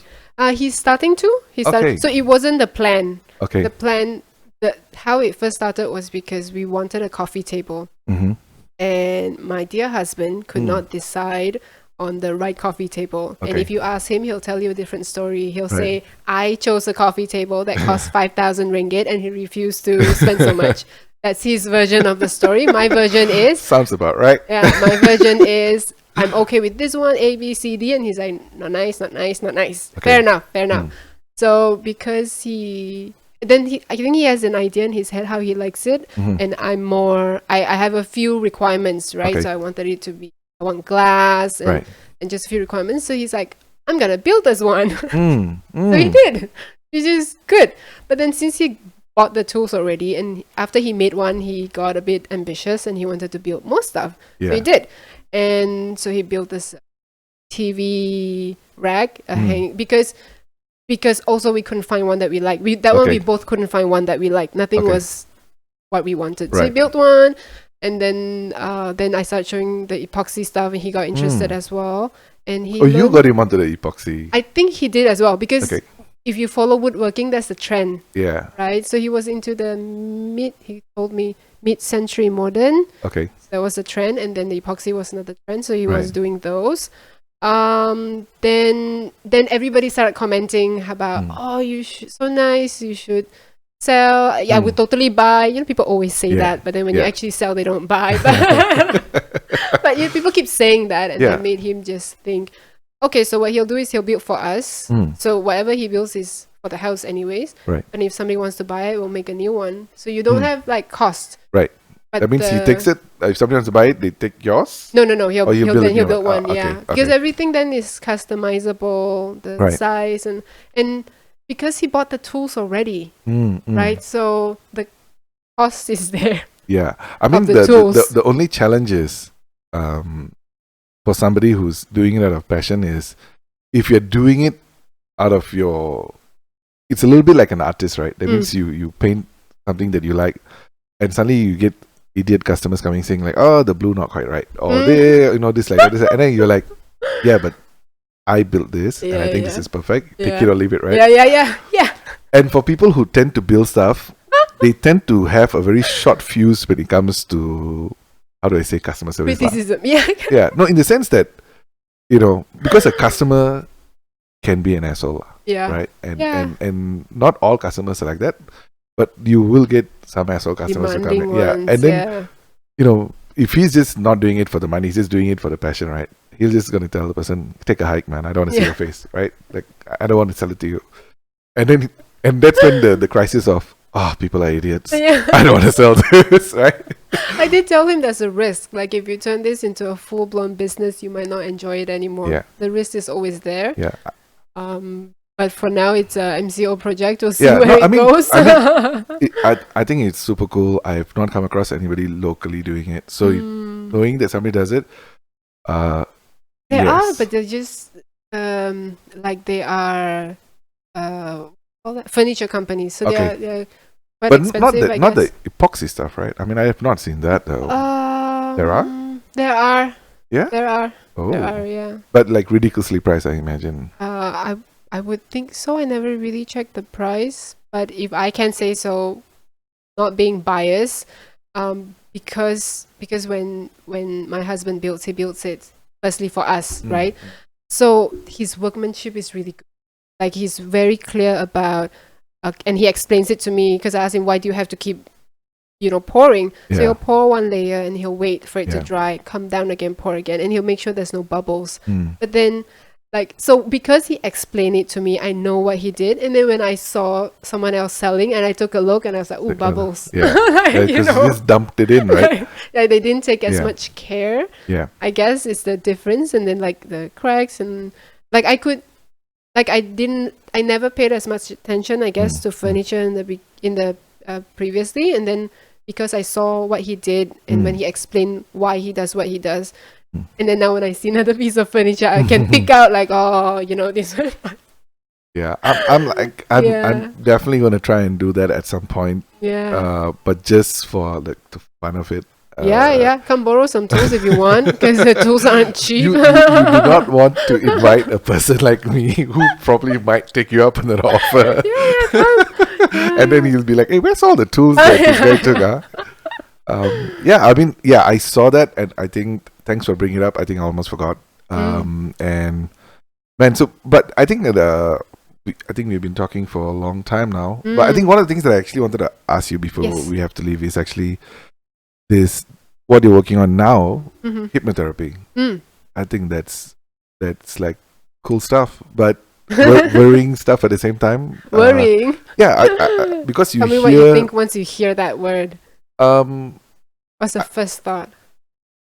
For me, I think I think most people might think like me also. You might think like, I'm very headstrong, you can't hypnotize me. Yeah. But the reality is we have no clue how our brain works and how our subconscious works, right? So for me, that's a little bit of a scary idea that, some externally you can kind of, somebody outside can influence you. Manipulate you? Yeah, in a sense, right? But also, it's also very fascinating, like in the sense that, you can hypnotize yourself to stop habits that you are fighting hard against, right? Yeah. But is this a school of thought that is related to like NLP, the neuro-linguistic programming and all that? Is it similar? Not really. But in NLP, I realized there is a section for hypnosis. So they do train in hypnosis as well. Yeah. There's a difference between hypnosis and hypnotherapy. Okay. Hypnosis is just putting you into a hypnotic state. Okay. And then so this is where they do tricks on stage, right? Okay. Whereby they make you bark like a dog. Yeah, but I actually don't know how to do that. Okay. So that one is where they can completely put you under, so to speak. So that's hypnosis. So hypnotherapy is also hypnosis, but it's just that the end goal is a therapeutic session. Okay. Right. So you come in you're not coming in to be entertained. Okay. You come in for a specific reason, and there's something you want to work on. Remain conscious the whole time? I mean, in the you sense. are in a hypnotic state, but you're conscious in the sense that. So this is something interesting about the mind. The mind is always supporting you and trying to keep you alive. So if I put a knife in your hand and I say stab yourself, on the other hand, you'll wake up. Your mind cannot accept that suggestion. Okay. So it's not like anything I say you will be manipulated. If I say, Ija, like I put you in the hypnotic state, right? And I say, Ija, take out your wallet and give me 100 ringgit. I'm not looking at your eyes. Okay. Right, but if I say that, you would wake up. Like you're not that unconscious that you would take out your wallet and give me money. It just, not in hypnotherapy. But how does it like this fascination with I've had this fascination with I guess you can say the power of your mind, because even when I was very young, my dad gave me this book. I think it was called Power of the Mind, right? And it talks about how you train your mind to be more aware of your surroundings, right? So, like, this book is, I think, literally 50, 60 years old, right? So, but, it says some of the exercises like, oh, even if you walk up a flight of stairs, try to recollect how many stairs were there. When you walk into a room, automatically try to close your eyes and imagine or recollect how many people are in the room. Yep. And it's constantly forcing your mind to be aware, right? So once you start training, the idea is once you start consciously doing that, your subconscious will start to pick up on it, and you don't have to consciously do it. That means you do this, you train for this, I don't know, for months and whatnot. Yeah. And at some point, you can literally walk into a room, and you will know how many people are there and stuff like that, right? So I thought, like, wow, harnessing your brain, that's like super cool, right? Yeah. So I've had a fascination for that. Yep. That is cool. You just need a strategy and a structure. Yeah. How to train your brain. And I'm a movie buff, right? So I think one of those movies that has impacted me in the sense of pushed me to think is Phenomenon. I don't know if you remember this. It's a John Travolta movie. It's a very old movie. But it's a movie about how this guy, suddenly he sees a flash of light in the sky, and suddenly his brain is on overdrive. He's just this like simple farmer. Suddenly he can solve complex puzzles and army riddles, and he can suddenly he becomes superhuman where he can move stuff with mind kind of deal. Okay. And then at the end, it's just a brain tumor and he dies. Or that's how they make it seem lah. But he did seem to have some. But I think the thing that he said in the movie, of course, it was just a line, but it was that the way he makes something move is just, it's the same. He was moving a piece of pencil, and somebody's asking him, how are you doing that? How are you moving the pencil? And he said like, because, I just want it to move, and since we are the same, it moves. And the guy's like, we are the same? That's wood. Are you wood? Yeah. And he's like, no, we are all energy, right? And then I was younger then. I was just like, this kind of like mind fucked me a little bit. Right? Yeah. I was like, whoa, like, really? We are all the same kind of deal? Right. And I started doing these weird exercises where I'll close my eyes and try to be aware of my body and stuff like that, right?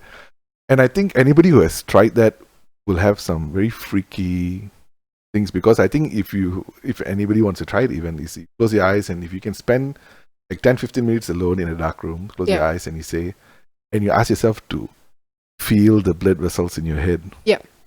And every time your heart beats, right, you can actually feel your blood flowing.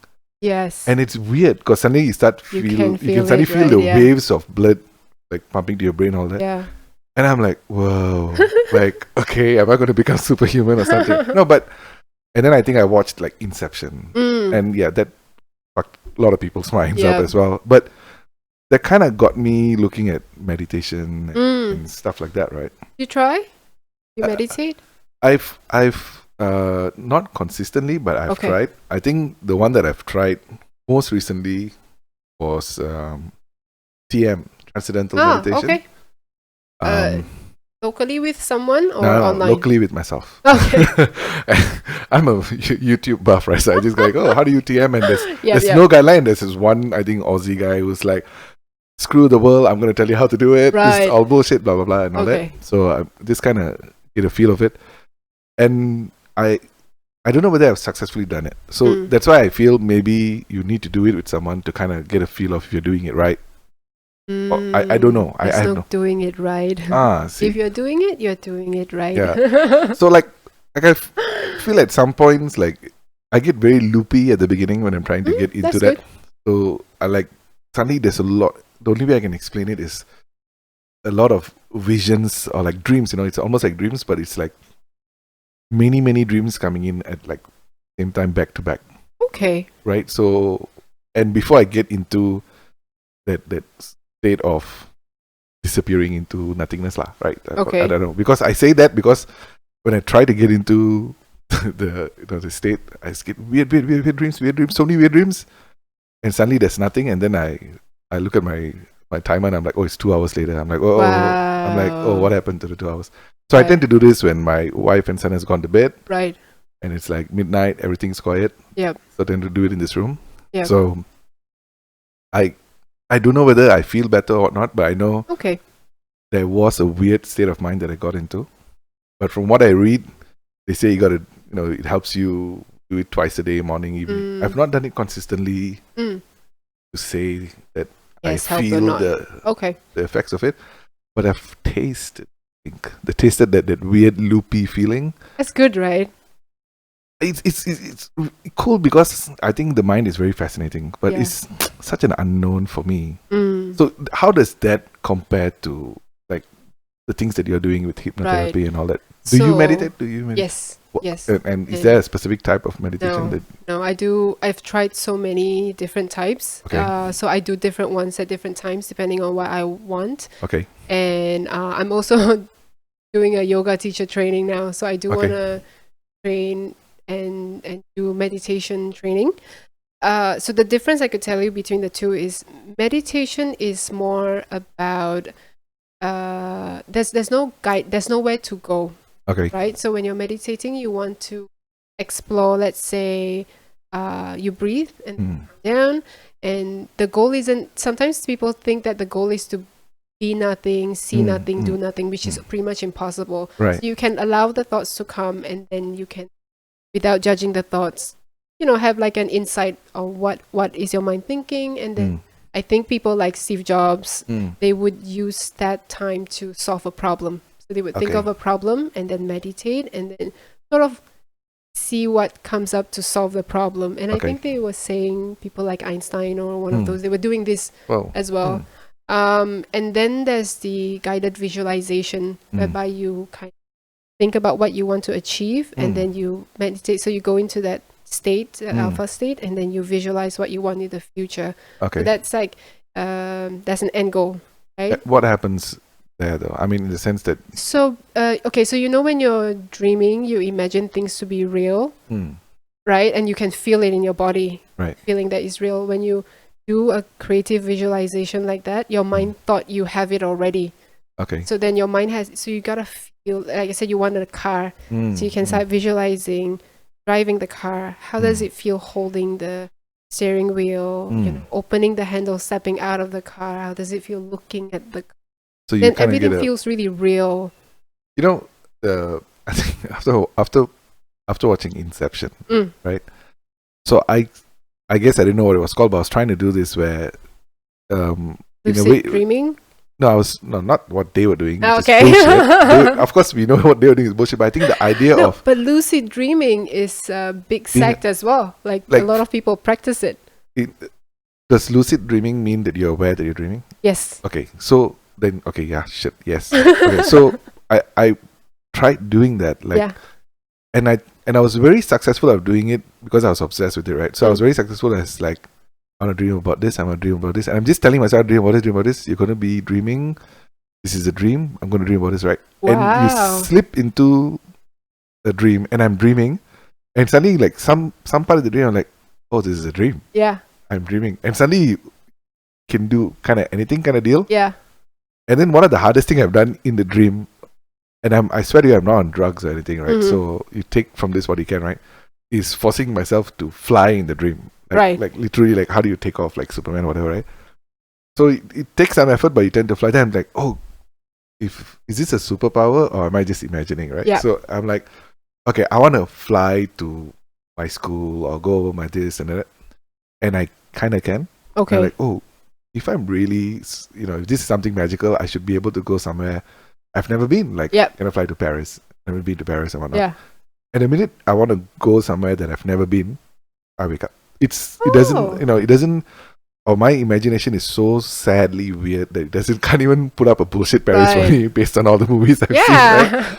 Just go So to the Eiffel Tower, call it a day. So every time, to this extent, it was an experiment. I knew that it's bullshit. It's all in my head, lah. There is Right. no, if it's not in my head, I'm not gonna see anything that's not there. But Yeah. the feeling of kind of doing stuff in your dream and knowing it's your dream, Wow, that's very cool. yeah. I've never tried it. I've read up on it, but I've never the practiced it. saddest one I had was was doing all these weird dreams, and then like won a lottery. Then I was like, oh, this is a dream. Oh, this is so messed up. This is so fucked up. And I'm like, I won a lottery, right? I was like, oh, I got to think I won a lottery, but this is a dream. Don't wake up. Don't wake up. Don't wake up. Don't wake up. And then I wake up like, oh, it's a dream. Oh, that's so funny. So it's weird. I must say, I only tried that in that one weird part of my life after watching Inception. I've never tried it recently, but the mind is such a weird thing. So that's why when you say, hypnosis and hypnotherapy, I feel like, man, there's so many possibilities with this thing that you don't really know what you're capable of, right? Yeah. It's very cool. So what drew me to hypnotherapy was the ability to look into the root cause of your problem. So, but when you say problem, you mean emotional, physical? Okay, so we can do physical as well, but it's not like a guarantee thing. Right. So I'll give you an example. So this is from my trainer. So she has done it on a child, for example, who has eczema. And when she, asked, why did eczema appear in your body? And he's like, oh, when I have eczema, mommy will put lotion on it. So he feels love. So the eczema manifested that he could get the attention he wanted. So what he wanted was attention, and he couldn't, like, how do you tell your mom, hug me, right? Maybe mom's busy or whatever. So the eczema manifests. But then I've also worked with a client who had lupus, and he has it. He told me it was like after he had it when he was about, I think, 5 or 7. But that's not like cure or something for that, right? Yeah. No. Yeah. So he just kind of wanted to know why, like, he has it, and he's just curious whether his childhood caused it, because the doctors couldn't find out why. And a lot of people come to hypnosis because it's undiagnosed, or whenever you cannot find a cause. You don't have answers anymore. Yeah. So you kind of try lah, no harm, right? So he came to see me for it, and we tried, and there just isn't. So I just told him, like, there isn't. So there could be this is just what it is. Like, we don't have to purposely, find a root cause. Some people just genetically have it. No, but even the physical aspect of what you're saying, if I were to put on pragmatic head, I'll say this is all bullshit, right? In the sense that mind over body kind of deal is a bit of a bullshit. But also at the same time, a part of me, is trying to digest stuff like now we have a better understanding of how our body works, and they say that when you do fasting, intermittent fasting and whatnot, it gives your body the ability to rest and heal, blah blah blah, right? That means if your body does have that ability to heal itself, given whatever, at some point we can access that part of our subconscious which is actively a problem. No, in the sense that if you have to be, for example, like they say about intermittent fasting, and you're all insulin tolerant, whatever, so your body only starts digesting or starts burning fat, whatever, once you don't have insulin in your system, blah blah blah. So but that is, you're waiting for a physiological response. At some point, if you and your brains can become best friends forever, and then you can actually kind of instruct or will yourself to, hey, why don't you just start burning fat now? Actually, that is it sounds stupid. It sounds very stupid, but part of the things we do in hypnotherapy. The reason being is that the brain it's so fascinating. When I do we call it regression. So during a session, we regress, so bring you back to a memory where this first happened. So let's say we remove the thought of a physical ailment, because that's harder to accept, right? So for example, for someone who has recently I had a client who has relationship issues, and so she gets bullied by her partner, and she allows it to happen. So we just go into why she's allowing this, and then she goes back into a childhood memory with her parents, how her mother treated her, and how, so she made a connection herself about how this previous situation or feelings that she had, or just lack of self-confidence as a child, she now brings it into adult life, and this never changed. But are these memories, for example, like what happened in her childhood, is something that she's consciously aware of, or this was like suppressed memories? So she didn't know this was the cause. Like, so if, let's say, it's not suppressed memories, but let's say we have a conversation. I'll give you another example which is easier to Easier to defend. Yes. Okay. So, not defend as in easier to explain. So Right. I have a client who told me she is addicted to fast foods, so KFC and McDonald's. And so when we're talking about it before the session, she says, "Oh, because it's so convenient. There's two right outside my house. So on the way back from home, I pick it up and then go home." Yeah. And which makes sense. So that makes sense logically when we're talking cognitively. And then we do the session, and in the session when I ask, so why, bring us back to a moment where you came up with this addiction to fast food, and so she then tells me so she's in a hypnotic state, and she tells me that, "Oh, okay, I can see the memory now. We are poor, so we don't have we have simple food, and then my uncle comes over the weekend and brings KFC and McDonald's because he feels like he has more money. So he brings it as a treat for the children." Right. So now her mind has adapted that when I have money, I can eat this food. But if you look into a logical sense, when you have money, you eat avocados. You don't eat KFC and McDonald's. Yeah, but she's attached in our fast reality, food to pleasure, so in a sense. her reality subconsciously is different Yeah. from the reality in the current life. Yeah. So it's just interesting to see where you got this idea from, and how so most people who are addicted, it's not just the thing. So if you're addicted to drugs, it's not really just the drug. You're addicted to a connection, and because you couldn't get connection from your mother, from your father, and right now you don't have a close friendship, when you take the drugs, then you feel a different type of connection, perhaps, and so you're addicted to that. Then the chemical part of the drug then kicks in for sure. Yeah. But how do you? Is there an explanation for example, even with the fast food, for example, right? Is there an explanation why somebody can't make that connection, without going into a state of hypnosis? I mean, why can't, if it was me, why can't I make the connection of, oh yeah, my uncle used to bring fast food, blah blah. Why do I need to go into a state of hypnosis? Yeah, I think most of us are not aware. Like self-awareness is so. But in a weird sense, the fact that once they're in hypnosis, the fact that they can connect to that memory, but that's so weird that they can. They're connected only when they're in that level. So if you do meditation a lot, and then you're in that level, and then you kind of do, I think it's called insight meditation or contemplative meditation. So you start contemplating, why do I do this? Like if I'm chasing money, for example, I want a new car. Why do I want a new car? What is the root reason of why I want this new car? But do you ask yourself that question often? Me? Yeah. I kind of just have accepted that brings me pleasure. Yeah, but you don't really question it very much because there's no reason to. Yeah, maybe there's. I have no idea. I probably. Yeah. No, I've not dived into why cars and not something else. But see, most of us don't really, and even for someone like me, where I do meditation, do a lot of personal development work. When I did when I had hypnotherapy done on me, a lot of things came up which surprised me as well. On the why you do. On the why, things. Yeah. I'll be very vulnerable and open for one of my session.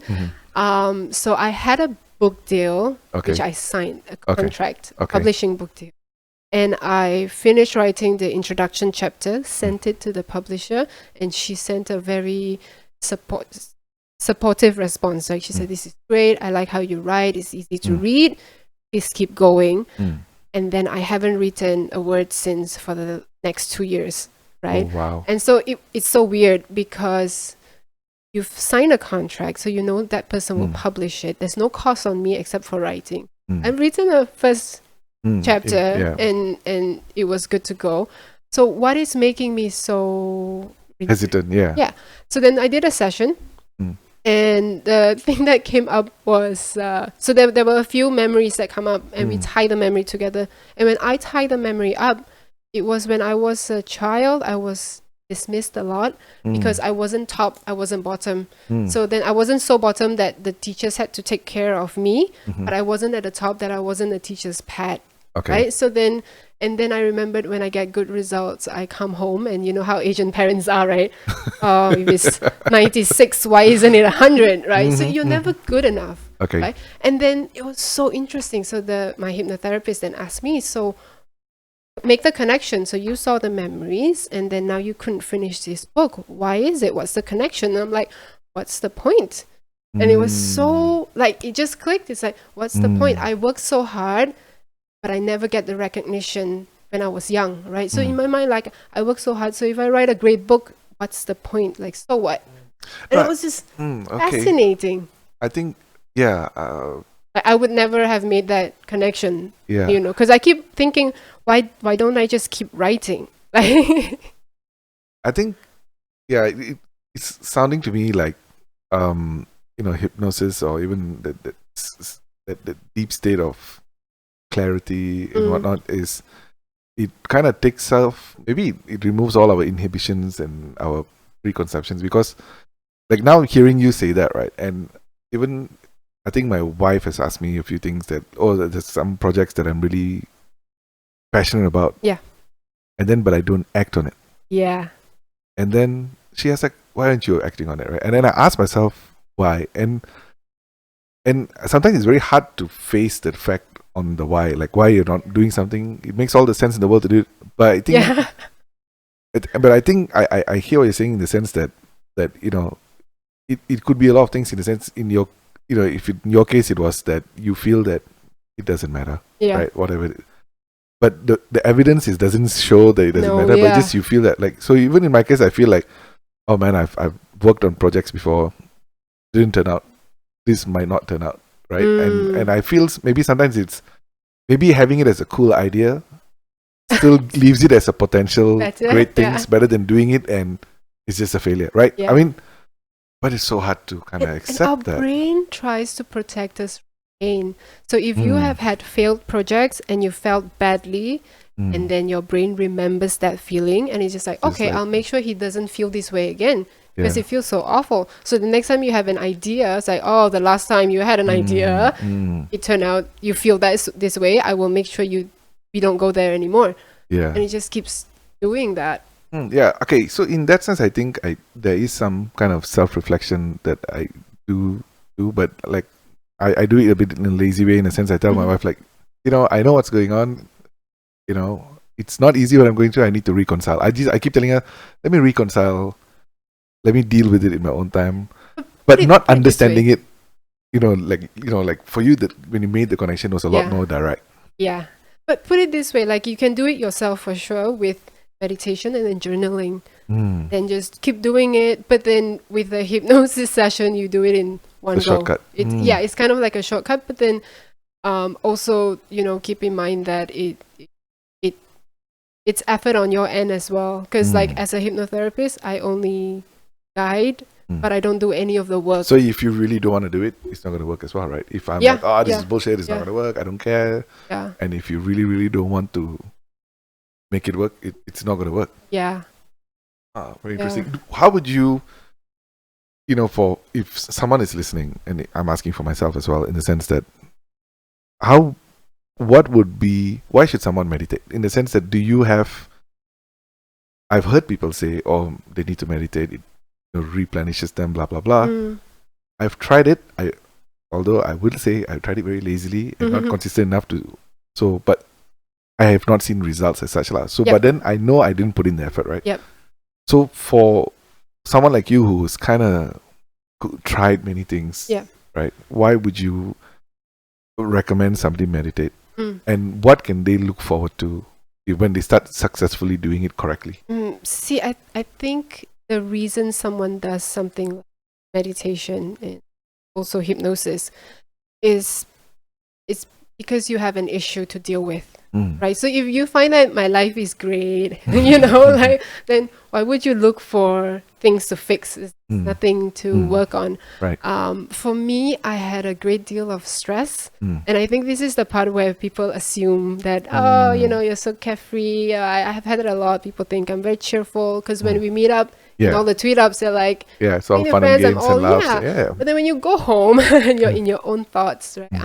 I'm a worrier. I have a high level of stress, Okay. high level of anxiety, and so meditation helps calm that. And I'll give a great example. When I used to drive to work and stuck in jam, I'm an awful driver in the sense that if somebody cuts you No, off. yeah, in that sense, not that I'm a bad driver, I'm a great driver, Yeah, but then if somebody emotionally I'm the road rage driver. I would, if let's say I take over and then the guy gives me a honk, I will slow down just to piss him off. You know, I'm in that state. I'm awful. And I would just get so angry. And I remembered sometimes when I read comments when I shouldn't, right? Even in Twitter, somebody else's conversation, for example, I could get upset, but it has nothing to do with me. But I'm just so, I just have this, I guess, sense that is overly stimulated, right? So I get stressed out very quickly, anxious very quickly.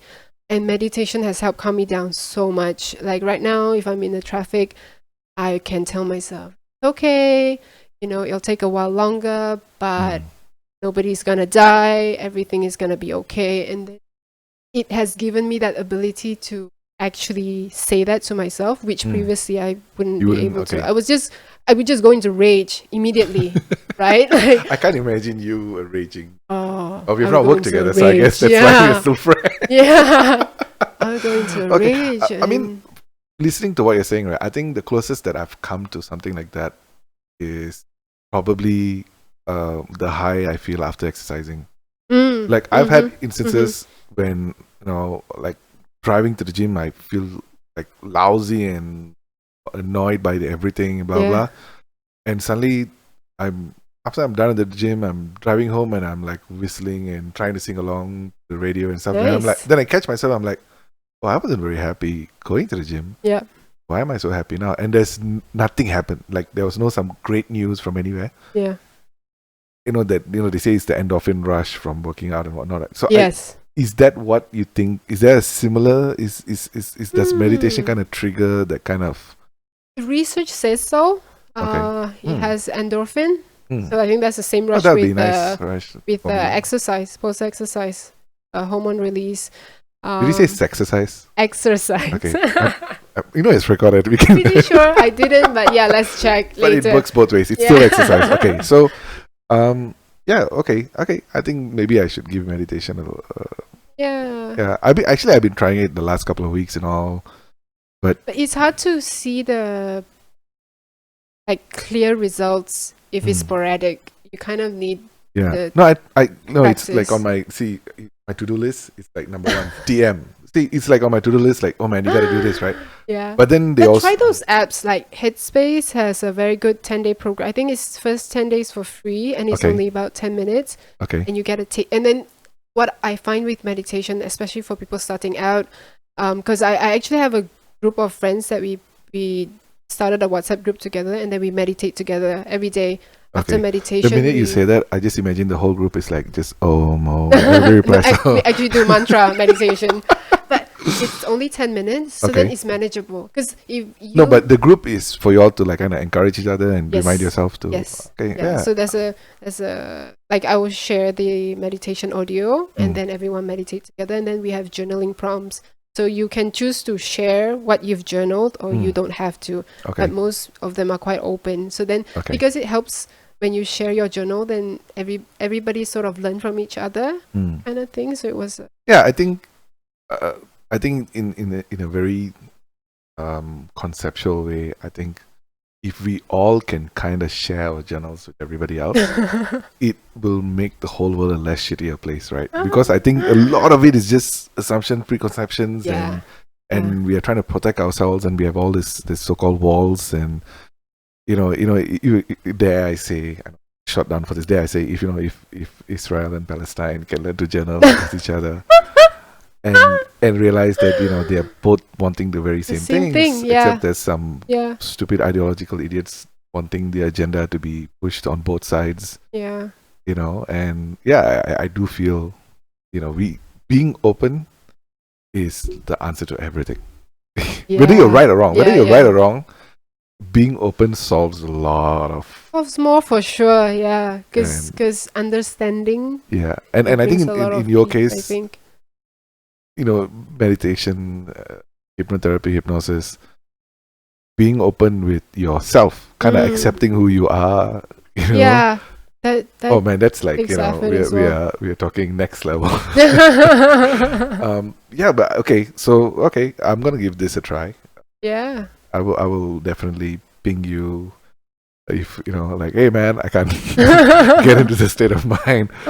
And so how does this hypnotherapy, what's next for you? I mean, you are just privately consulting with people, or Yeah. what at is the moment, moving forward? so- You want to grow this and Yeah, I want to see clients one-on-one, so that's what I've been doing for a while now, almost 3 years. wow, that's a good amount of time. Yeah, about. But I don't really market, so it's Is always. is it like something where you can say that you're a licensed hypnotherapist, or is it a bit I don't gray? think we have licensing here, Okay. so I just took a certification, so certified hypnotherapist. But in Malaysia, I'm not sure if there's licensing, so it's not Okay, like a okay, counselor, all right, right? And I don't do counseling either. So one example is one client I work with. She has a psychologist that she sees for psychotherapy, Okay. and then they hit a roadblock. So they keep talking about the same issue, and they couldn't solve her problem. So she came to see me for a session, and then she kind of had a revelation, like what I shared just now. So she realized, oh, so this is what's causing this. Okay. So she bring this understanding back to her psychologist, and then it helped, because then because when the psychologist asks her, over and over, she doesn't have the answer. Is Right? going to a psychologist the same as going to a therapist? I mean, or are those exchangeable terms, or So psychotherapy. uh-huh.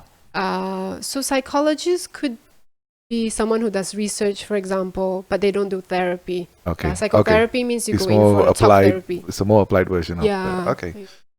I always wondered. Yeah. Okay. So interesting. yeah, so that really works for us as well, because I don't have the ability to support her like on a weekly basis. I don't have training for that. I don't know how to, like continue supporting her, Alright. whereas psychotherapists can.